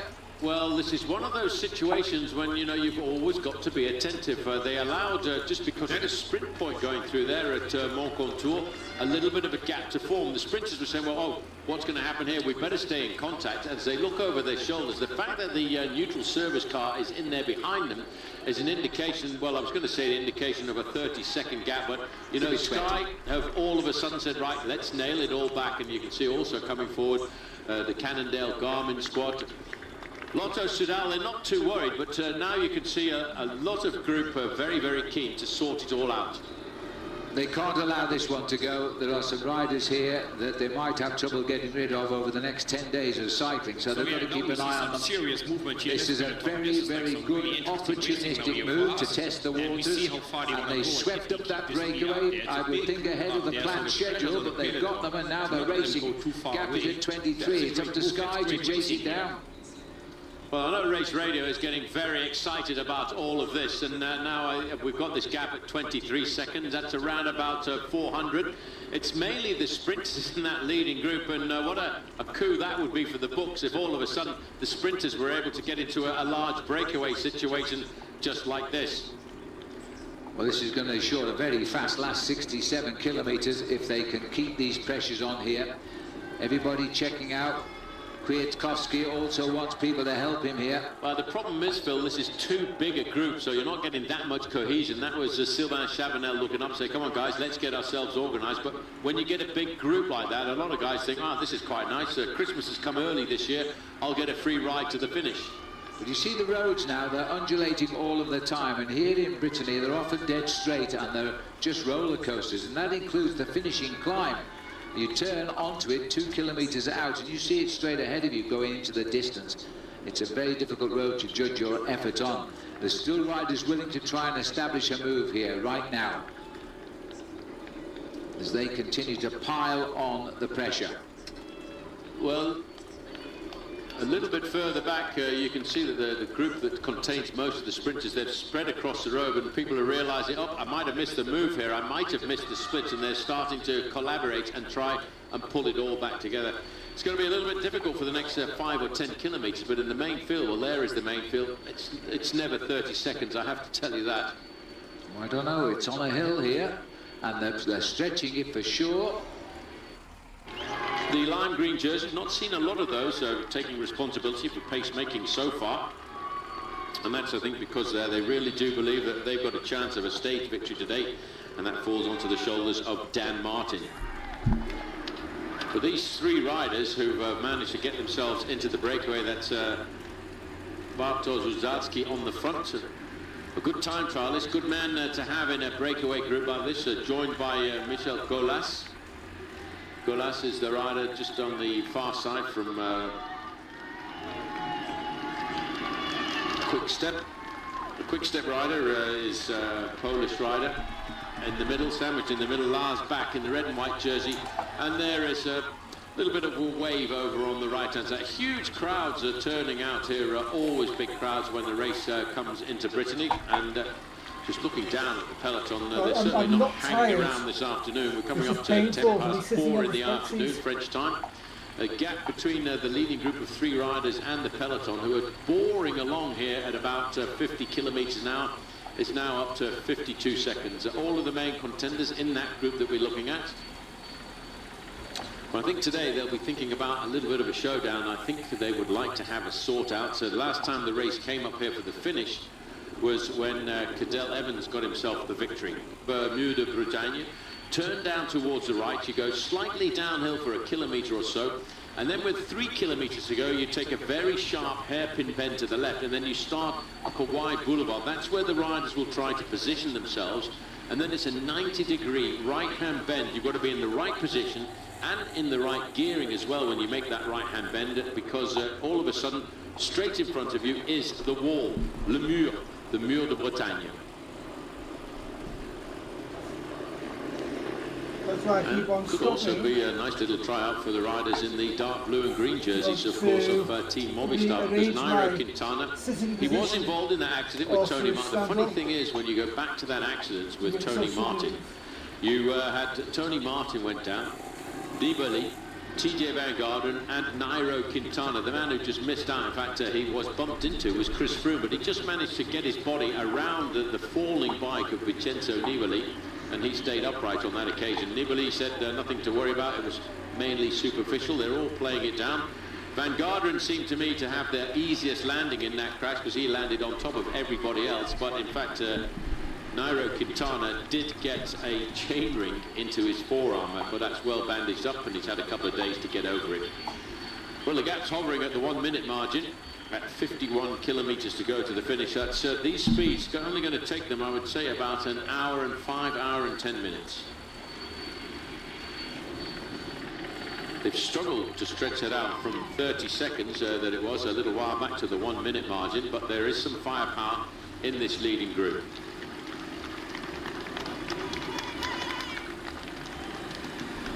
Back, who's been a professional since 2002. He also has been a very well decorated time trial champion of Denmark. Beautiful roundabout, highly decorated for the arrival.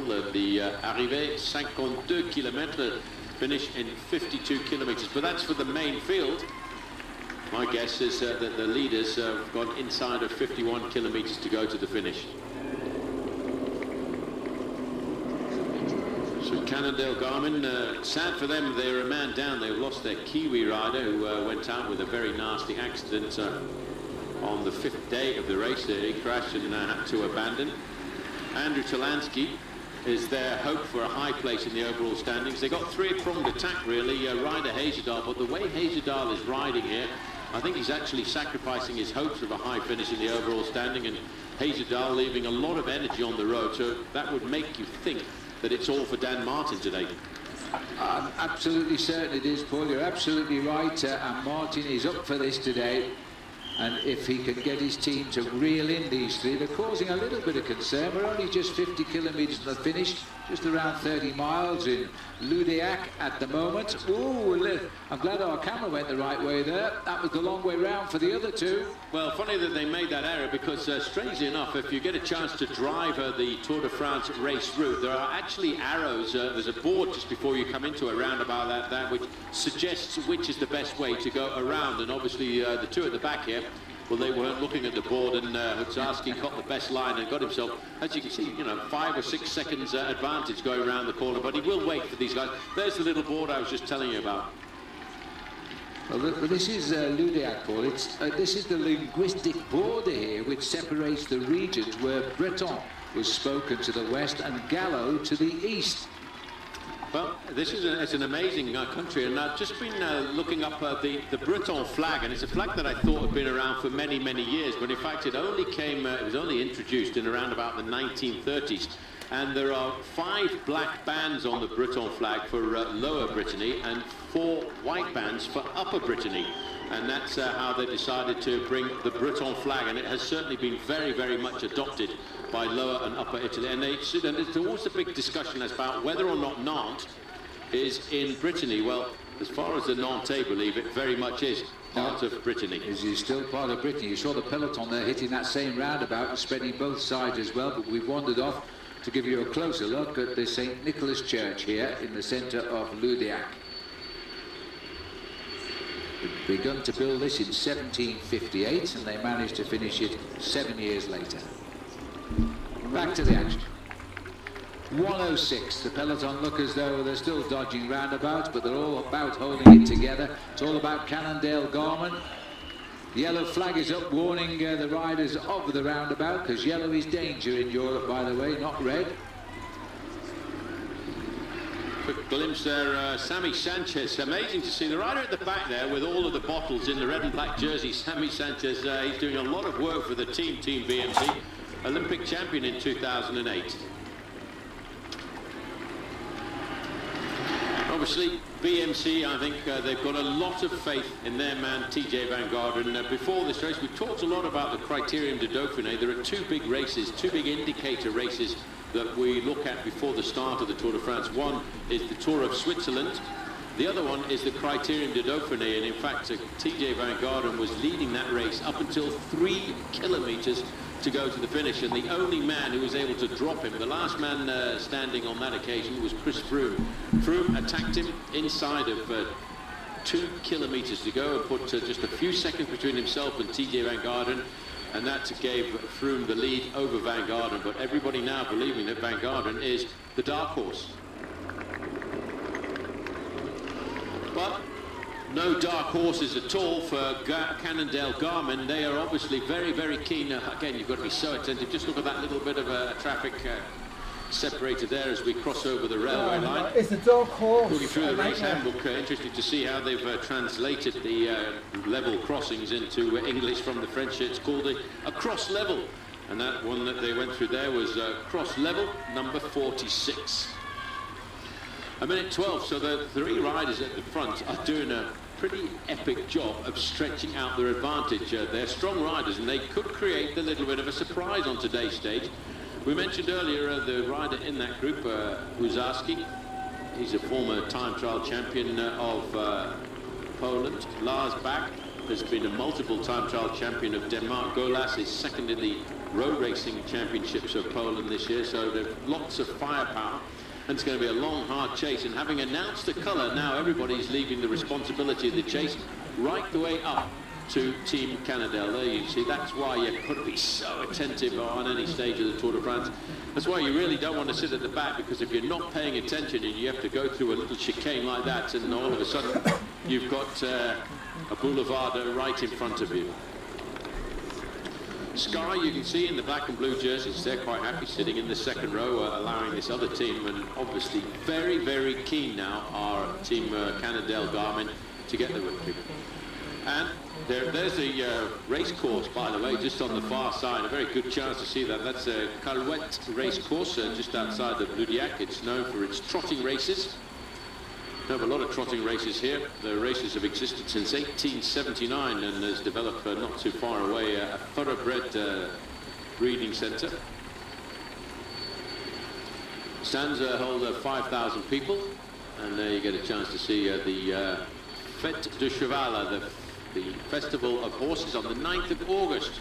And the agricultural fair is in the 12th of September. So if you're in this region, take a pop down and have a quick look at this.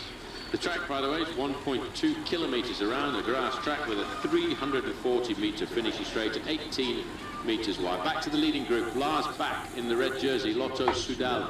Michel Golas, Ethics Quickstep in the blue and black jersey. In second position, Bartosz Huzarski. He's been in the lead of this race since the 6th kilometre. He was one of the first 2 riders to go out on the attack after 6 kilometres with Sylvain Chavanel, and he certainly is still generating an awful lot of firepower.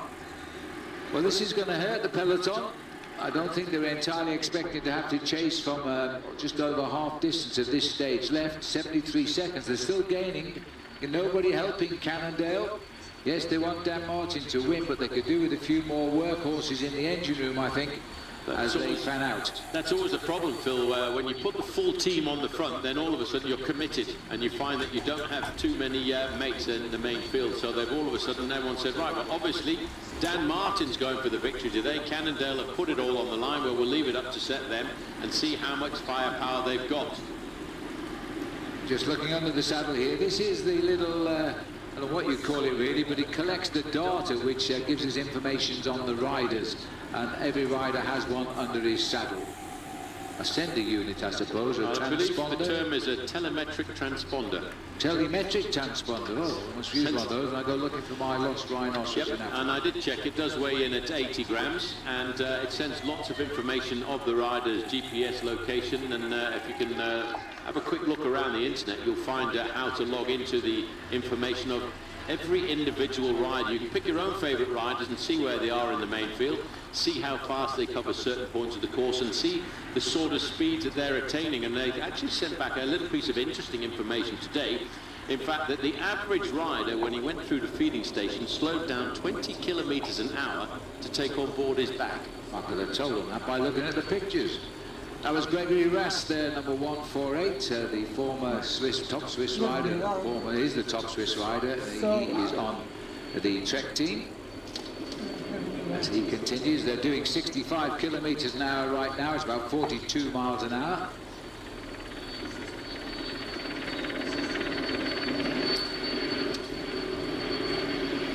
So it's all up to one team now, and it puts a lot of pressure onto a rider like Dan Martin when you see the whole of the team coming to the front, because you know that the reason they're doing this is it's for you. It's you now who takes up the responsibility to finish off the work that's been done by your teammates, and that's what Dan Martin's going to hope that he'll be able to do on today's stage. Nathan Haas is the rider on the front. Queuing up behind all these riders, though, as we get a little closer to the finish, we'll start to see the teams of the overall contenders. Astana for Nibali, Sky for Chris Froome, BMC Racing for TJ Van Garderen, Tinkoff Saxo for Contador, and of course Movistar, who so far for me have been an exceptionally good team over the flat stages, which in the past has not been the case, because in the past Movistar have been a great team for the mountains, angling their team and making it solidly built just for the mountain stages. But here they've probably got the best balanced team they've put in the Tour de France. Well, looking now at the Breton flag, which is flying quite high over on the right-hand side. And that is because we're right in the heart of Brittany. The whole of today's stage is in the Breton region of France. Number 71, sitting in the back of the group, he's trying to conserve as much energy as possible. This is the leader today, I think, of Lotto Soudal. That's Tony Galopin. On a stage last year in the Tour de France, he wore the overall leader's jersey. And as you can see, the big wind turbines in the background. This is what the race route has looked like so far. The red spot we went through was the King of the Mountains point at Coll du Mont Bel-Air, and the green triangle was the Gare du Mont Contour, and that was the intermediate sprint point where the first rider to go through there was Romain Sicard.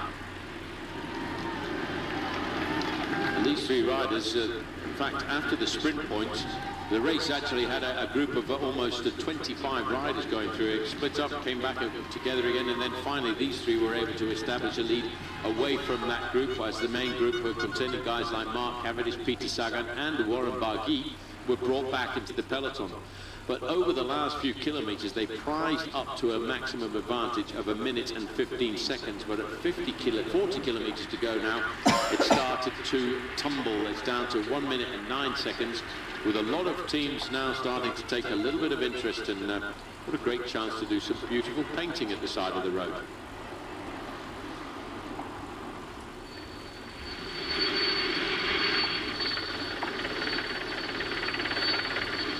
Looking around the Breton countryside, we have just exited for the leaders the small town of Saint-Maudon, which is in the Morbihan department. Morbihan is the name taken from the Breton name of the small sea, after the Morbihan Bay, which is not too far away from here. Sitting in the back there, Daniel Tekle-Heimenot. He is causing quite a rage back in Eritrea. He's the leader of the King of the Mountains competition, and he hails from Asmara, which is on the slopes of the Great Rift Valley. Etix Quickstep, the winner of the last 2 days of racing, and during that time they've also lost the leader of the touring, Tony Martin, who's watching these pictures from his hospital bed in Hamburg, where his shoulder has been operated on, and now it's curtains for these two. They know what's coming, and there's a large peloton joining them right now. You see the flag there of the Brittany flag up there in the black and white, just from the left-hand side of the screen, the right-hand shoulder of the riders, and all of a sudden the road widens out a fraction here. This is the main road heading into the town of Mur-de-Bretagne. When they get to another 3 kilometers, they will take a nasty little right-hand corner into a much narrower road. The road will be half the distance of this, and that's when everybody will be fighting for position. BMC Racing are coming to the front now for 2 things: to look after TJ Van Garderen, who starts the day in 3rd place in the overall standings, but also for their Belgian rider, Greg van Avermaet, who is a very, very good finisher, and he's dreaming about winning the stage today. seconds off the overall lead. And putting this all into perspective, the man who was doing that long turn at the front for the BNC racing team is the guy who won the first opening stage of the Tour de France, Rowan Dennis. This is an extremely powerful team. And funny enough, TJ Van Garderen, Phil, has had to ride a little bit under the radar. We've talked about the big names, Alberto Contador, Vincenzo Nibali, and all of the others, but Van Garderen is well up in the overall standings and hasn't so far put a wheel mark wrong. And yes, I agree with you, tomorrow night, he could be in the yellow jersey at the end of the team time trial. Here's the right-hand bend I was telling you about inside of the Mur de Bretagne. You could go straight on there if you wanted to, straight to the top of the climb. But the race organizer taking them over towards the right, down to the bottom, and that makes this final climb of the day, I think, just a little bit longer. And Andre Greipel said, I've done all I can for the guys today. He's not going to be scoring points for Green tonight as he lets the race go away from him.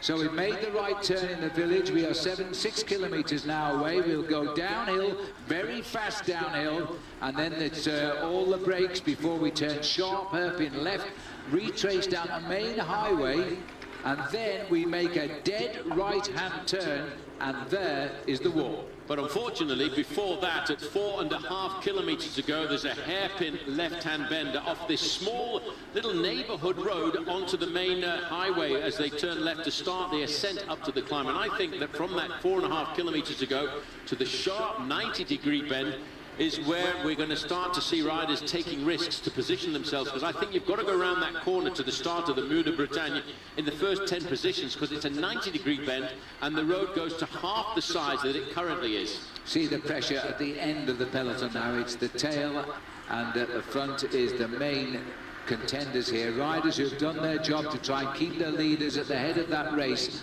are now dropping off. Their job is done for the day. They need to recover for tomorrow. Chris Froome in yellow, in a safe place, trying to keep an eye on TJ Van Garderen. Well, that there shot we got of the main field just gives you an indication of the speed that these guys are currently doing. They're doing up close to 40 miles an hour going down here. Here's the little left-hand bend I was telling you about just a few moments ago. This is the hairpin onto the highway. They're taking it wide and fast, but they're all coming round safely. Let's hope so. This is crucial now. This is a beautiful road that takes them to the dead turn onto the climb, but it's a couple of kilometers away. They're all reassessing where each other are. Well, that's what they're looking for. That's why the rider on the front looks over his shoulder. Where's TJ Van Garderen? Well, there he is in about third position. He's got a teammate up alongside him. TJ Van Garderen today, although he's high in the overall standings, I think he will try and sacrifice his own chances of a stage placing to try and get his teammate Greg Van Avermaet a victory. They realise that the Belgian on their squad has got a very good turn of speed when it comes to the top of a short, steep climb like this one. 4 kilometers to go as we go under, and Contador's team now, Tinkoff Saxo, have also come to the front of the race. The peloton is thinning out now as the strong men with ambition are getting their noses up to the head of the race. Australian Michael Rogers is the rider, grimacing on the front, as we can see. Look at the way he's puffing and breathing there to get as much oxygen into those lungs as possible. He knows, he studied the race book last night, he knows he's got to keep the pressure nice and high to stop his team leader getting swamped behind, because there's a lot of riders who will try and come around the outside to position themselves for this climb. We've also got Orica Greenedge moving up to the front, and I wonder just how Michael Matthews is. Michael Matthews is the rider who's got the ability to win a stage like this, but he had so much bad luck on the opening days. Like many other riders in the Tour de France, he's pretty much bandaged and stuck together. Road's edge to road's edge at the moment. The Cannondale Garmin team who tried to control this race have been blown away, but Dan Martin is still in the middle there, and he's going to try and take advantage of the infighting from the other teams now. 3 kilometers to go. We make the turn at the 2-kilometer banner, and they are racing to hold pole position before they turn dead right, 90 degrees. Gerrit Thomas is the rider from Sky behind Chris Froome. Look at him rocking and rolling on his bike. Richie Port came forward a little bit over to the left-hand side there. He hails from Tasmania. His job today to try and make sure that Chris Froome in the yellow jersey gets around that corner in a safe position. They're not very much more now than 30 seconds away from the right-hand. It's a 90-degree bend, Phil, and I think the scary thing is all of a sudden the gradient changes dramatically from 3 or 4% to 10%. Yes, and you see it, it's dead straight. Yeah, no hiding from this one, and I'll see the crowd too on both sides of the road waiting to welcome the riders on. because from this point onwards to the finish, everybody had to walk. No cars were allowed. They're repositioning now. Froome again has put himself 7th or 8th rider up there. Quintana is up there. Contador is up there. The big men are going to have to go for this one. Wait for the turn. It's at the 2-kilometre sign. That bunch has gone from about 180 strong to about 45 making the turn. As they come up towards the line now, right on the front of the race here. Peter Sagan in the white jersey. Oh, somebody's gone wide. He's gone a little bit wide. His job done for the day. He's just getting himself safely around the corner. That was Johan Mansummer. And now, if you want to know why it's called a Muir, you got an idea there. By the way, I think award for the best beard in the race goes to Geoffroy Soupé there from Cofidis. He's on the front in the red jersey. But man, what a great ride by Froome. He's up there into 2nd position in the yellow jersey. He's perfectly positioned by Team Sky into that position, and behind him in 3rd place is Geraint's Peter Sagan. Watch out, he's the pure white jersey tucked in with that yellow crash helmet on. Also with the Norwegian flag on his shoulder there is Edvald Bosenhagen. He rides for MTN Quebec. You've got Giant Alpecin in the black jersey with the white stripes down the middle. They are looking for their man, Warren Barguil. He's a youngster. He's just 24 years of age, and he's 10th overall. And he is, of course, let's not forget, a Frenchman from Brittany. Yes, and Simon Geschke's looking to help him as he looks across to see where Warren is. He's right there. The French could do with a stage win. They haven't had anything so far in this year's Tour de France. Everybody just waiting. This is a long climb, 1.5 kilometres. It continues. Well, everyone's now starting to make the move. You can still see the white jersey waiting, biding his time. He's not been dislodged from the front end of this bike race this afternoon, and that, of course, is Peter Sagan. Well, it's the Bora Argon team, and Kwiatkowski's blown, the world champion, not quite on his top of his form yet. He's got sat up and gone off the back. As they start to come through again now, and it looks as though they're trying here for Orica Green Edge. Well, this is one of the Yates brothers. Well, you can see all of this struggling happening behind now. These riders will remember this climb from a couple of years ago. Barguil is not too far away. I'm looking back to see if I can spot whether or not Contador's there. Daniel Tekla-Heimer, not his job done for the day. He now is just trying to survive up to the top of this climb. Well, this is one of the attacks here. It's Adam Yates, the identical twin of Simon, who's got himself onto the front. Christophe Riblon, I think it is here, who's trying to pile on the pressure. Well, Froome is taking up in 2nd place. Froome is taking up the chase behind. He's got no teammates up alongside him. He's got Joaquim Rodriguez behind him in 2nd position. Behind him in the white jersey is Peter Sagan, running out of teammates this afternoon. So the men that are thinking long-term to Paris and are fighting for seconds here, Chris Froome is in the hot seat. Geschke is the rider on the right, but it's Froome that closed down the gap.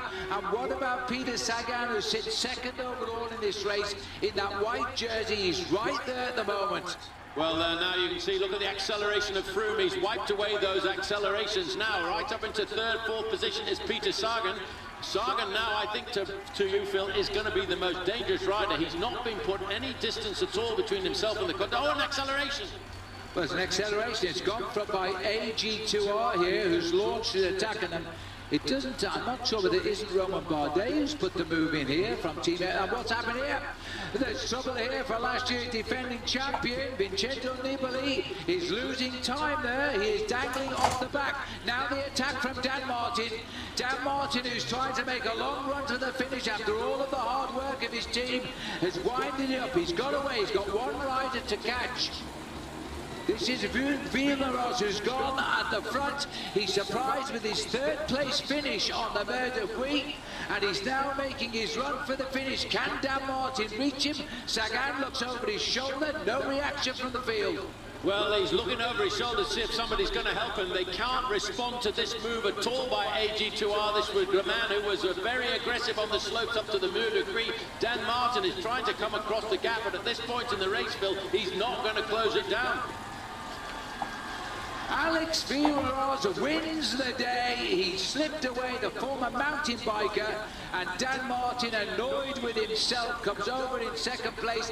Alejandro Valverde gets third, and Sagan in amongst the places again, but the win still eludes him. Well, the time is counting. Vincenzo Nibali is coming in, and with Andrew Talansky there, they lose about 4 to 5 seconds, I would think.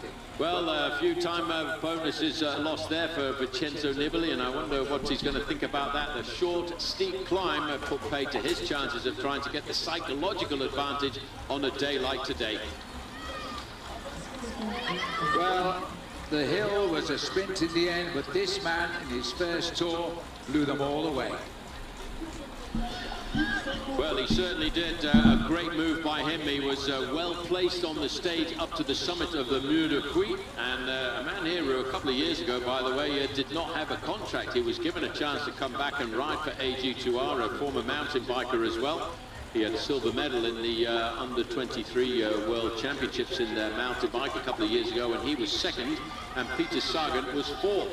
And obviously the team management putting a lot of faith into him. Dan Martin, the team rode their hearts out for the Cannondale Garmin rider this afternoon, but he got caught out by that attack. And of course, Alejandro Valverde showing that he's quite ready for the challenge as well.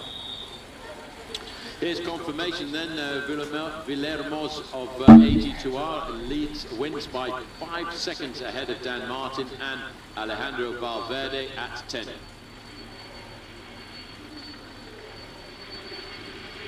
Well, we have to wait for a moment to see what it does to the overall standings. And most of the overall contenders given at the same time. Adam Yates in 7th place, Chris Froome 8th, Bauke Mollema in 9th, TJ Van Garderen in 10th. But certainly, what a great move by AG2R, and this team always seems to come up with the goods when it comes to the Tour de France. Expensive paint job on the house for the King of the Mountains colours for 2015, but Alexis Villeros has landed a great victory for France, the first stage win of this year's race as well. And Team AG2R, well, good for them. And a nice sprint too by Alejandro Valverde, cleaning up from the rest there with a good result there. Greg Van Avermaet had dreamed about this. He managed to come across the line in 6th, just a 1 position behind Tony Galopin. But the man who will be asking a few questions tonight, I think, Phil, would have to be Vincenzo Nibali, who did not like the violence of that climb. It was a shoulder-to-shoulder battle, Paul, and he did lose time. A little bit, okay, 5 seconds, but it sends messages to the rest of the race. Chris Froome said before the start, look, we're not going to lose more than a couple of seconds. He wasn't overly worried about it. But if you gained a couple of seconds, I think you'd be pretty happy. Was the big one. Overall then, Peter Sagan at 11 seconds. He stays the same. Van Garderen stays at 13. Tony Galopin is 4th. Van Avermaet is 5th. Contador is 7th. There's no change in the running order here as we go down towards the team time trial tomorrow and the first rest day of this event on Monday. Chris Froome, he finished alongside one of the Yateses on the line, but he was happy enough, I think, just conserving his lead, and they've gained a bonus. Yes, Nibali's lost time. Yeah, but I think the interesting thing, Phil, is you can take that whole number of riders, throw them up in the air, and they will come down in a completely different position tomorrow, because tomorrow's team time trial. Stage 9. Fundraising for heart disease has been conducted before the riders take to the course, and some of the stars of French cycling, some of the retired stars of French cycling have been up amongst them. Orica Green Edge, they are the first team to start, which is quite a surprise. It's a team that's had a disappointing tour so far, with 3 riders having crashed out and another one of their significant men, Michael Matthews, seriously injured. Normally Orica Green Edge, they would be one of the contenders for the team time trial, but today it's a question of survival. This is Michael Matthews at the back of the group. He's got less bandages on, at least less bandages that we can see on today. They're possibly covered up underneath the long arms of his skin suit. Orica Green Edge, they did win the team time trial in 2013 on an extremely fast course around Nice, when it was enough to move Simon Gerrans into the yellow jersey.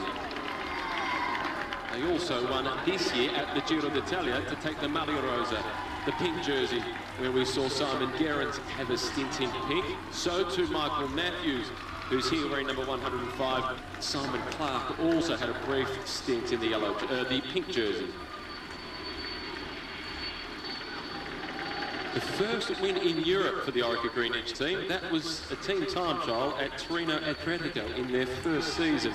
So it's a discipline that they've got great pride in, particularly given that a lot of the people within the management side of the Orica Green Edge squad come from the track pro, which has always been very successful in the team's pursuits. But they do have a bit to cheer about Orica Green Edge, despite the many woes. Yesterday, Adam Yates finished in 7th, Greg Van Avermaet, and 1 place in front of Chris Froome, and Simon Yates finished in 23rd position. Both of them, the twin brothers, they were in that main group with the yellow jersey of Froome, Contador, Quintana, Valverde, Sagan and co, and they were 10 seconds in front of a small group that included the defending champion, Vincenzo Nibali. They also came in ahead of Thibaut Pinot, who was 3rd overall in the race last year. Andrew Talansky, the American hope for a top 10 finish. So there's a lot to be optimistic about for the rest of this tour for Orica Green Edge. Much of it with the Yates brothers, and the man who is surviving at the back, Michael Matthews, he could still be in with a chance. Possibly the transitional stages between the Pyrenees and the Alps, we might see number 105 on target for a stage victory. Gerrans, Albacini and Impey are no longer in the race. All out as a result of injuries that they incurred. For Gerrans and Impey it was on stage 3, for Albacini it was on stage 5.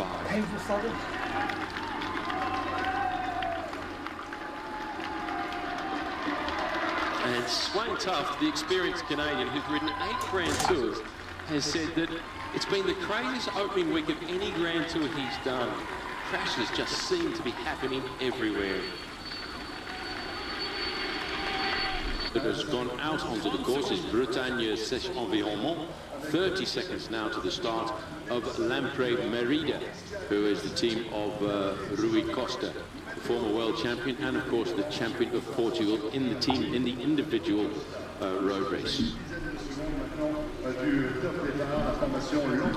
10 seconds.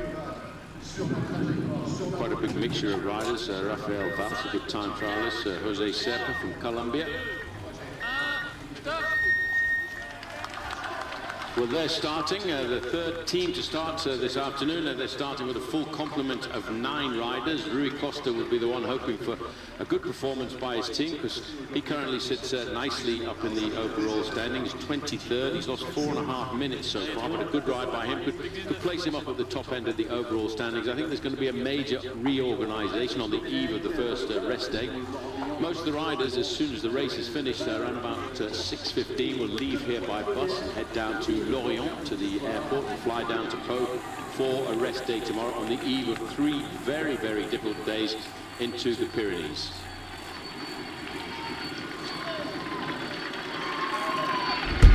Just a quick look down there at the start. So this is Vannes, and this is the Château de l'Hermine, which was originally a castle given its name for the defensive and residential building built by the Duke of Brittany around about 1380. A beautiful walled city.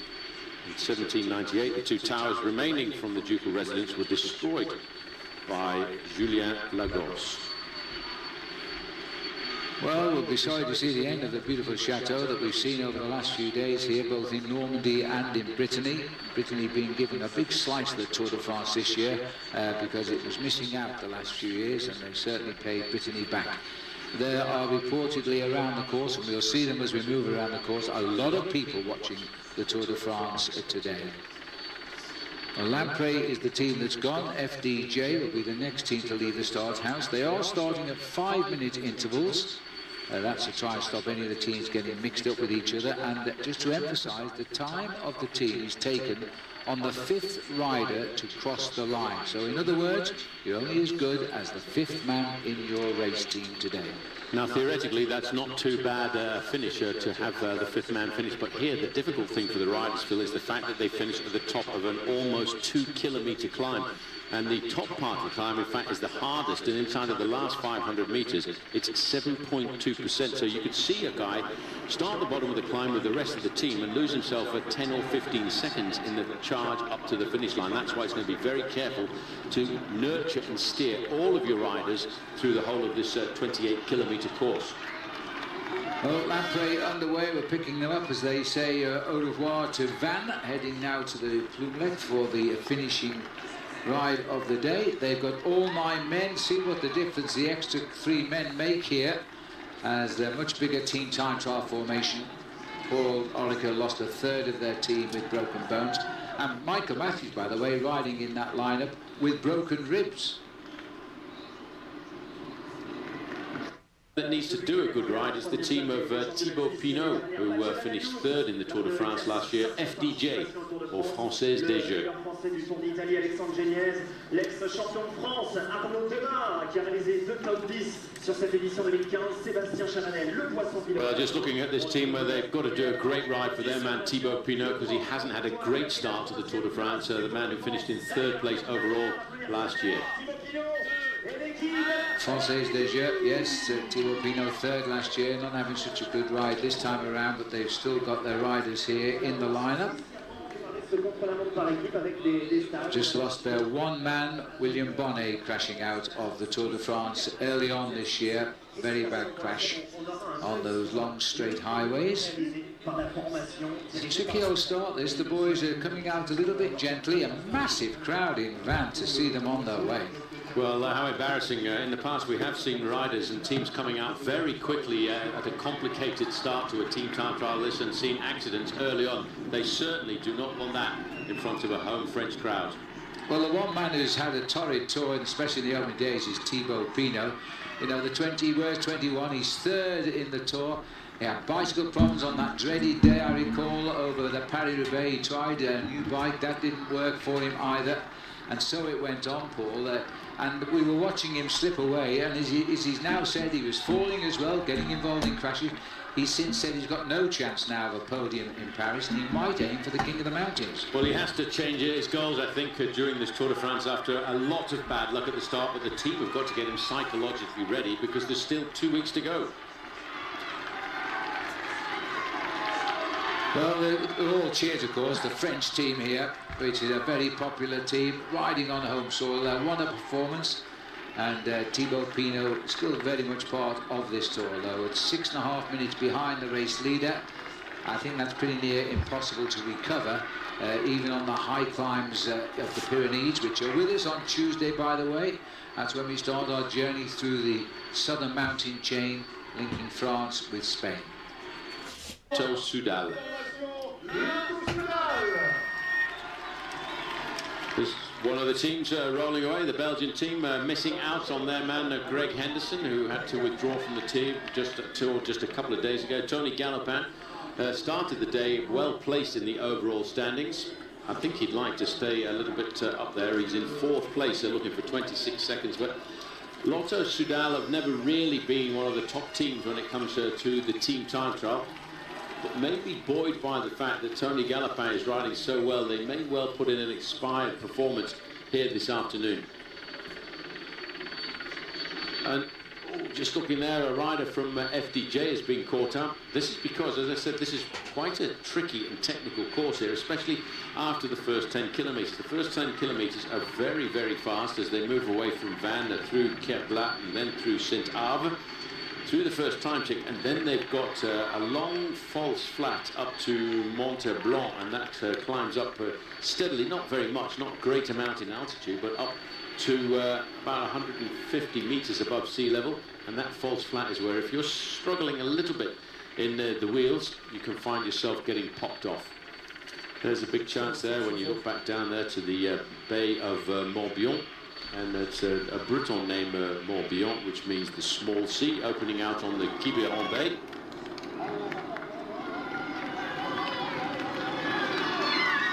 Back with Bretagne, they seem to be riding quite well. They're looking now to go through the second time check. The fastest team was the first team through there, Orica Green Edge. These guys have been in the saddle for 26 minutes. Orica Green Edge, well, 22 kilometres. Orica Green Edge went through the first time check in 25.5 minutes. And so it would seem that after a very, very fast start by Bretagne, you can now start to see why Orica Green Edge. So Team Europcar have done a pretty good ride as well. The second best time for Europcar at the first time check, 11 minutes and 18 seconds. Right now back with Team Lotto Soudal. This is Lampre. They're looking at the time of Bretagne. They recorded the best time there as they went through the second point to 23 minutes, and Lampre are going to go well inside of that. Lampre Merida. Let's not forget, they are down one man. They lost Matteo Bono, and so that's a good ride by Lampre coming through there.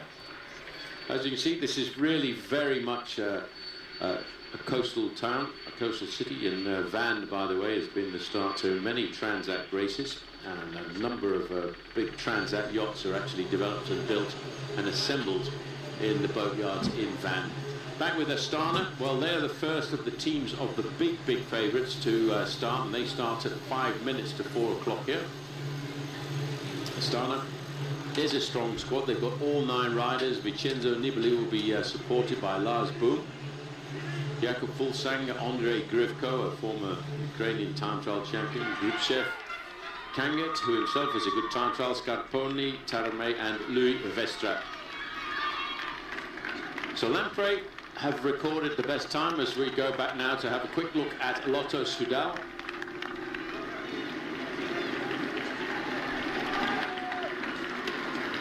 That's the man who is best placed in the overall standings there, number 71, and Tony Galopin. And he's ridden extremely well. I thought he might have got a little bit closer to the victory yesterday, but for a team that's not really renowned for their team time trialling prowess over the years, they actually look to me to be going quite fast. Yeah. Maybe inspired by the position of Tony Galopin in the overall standings. Well, Adam Hansen is proving a giant there. He just goes so far down the line, he gets back in it again. This is the nearest camera now. But number 76 on the road bike, Paul, because of the pain in his shoulder. Yeah, and he said he put out a message on social media this morning to say how strange it was for him to be riding on his normal bike, but because of his shoulder, he actually can't get down into that low aerodynamic position. But you've got to admit, for that man, he's hard as nails. Hard as nails. This is the 8th team to go. I am cycling. Eddie Seigneur, Director Sportif, former champion of France, as we're looking for a good lineup here now, and maybe a good performance from this team. Well, a few people think this is a team that could produce a wild card performance. They are a good team. They are well drilled in the team time trial discipline, and for them, I think it would be quite a coup if they could.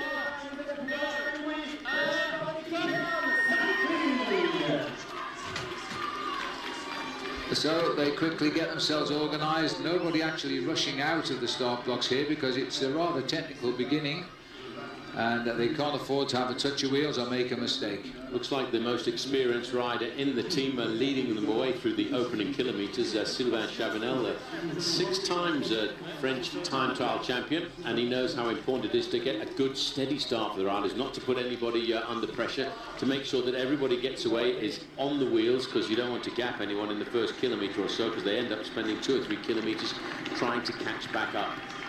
Winning these team time trials for this team, but they're carrying a passenger. They've lost 3 riders with injuries. They've completely realigned their sights on this year's Tour de France.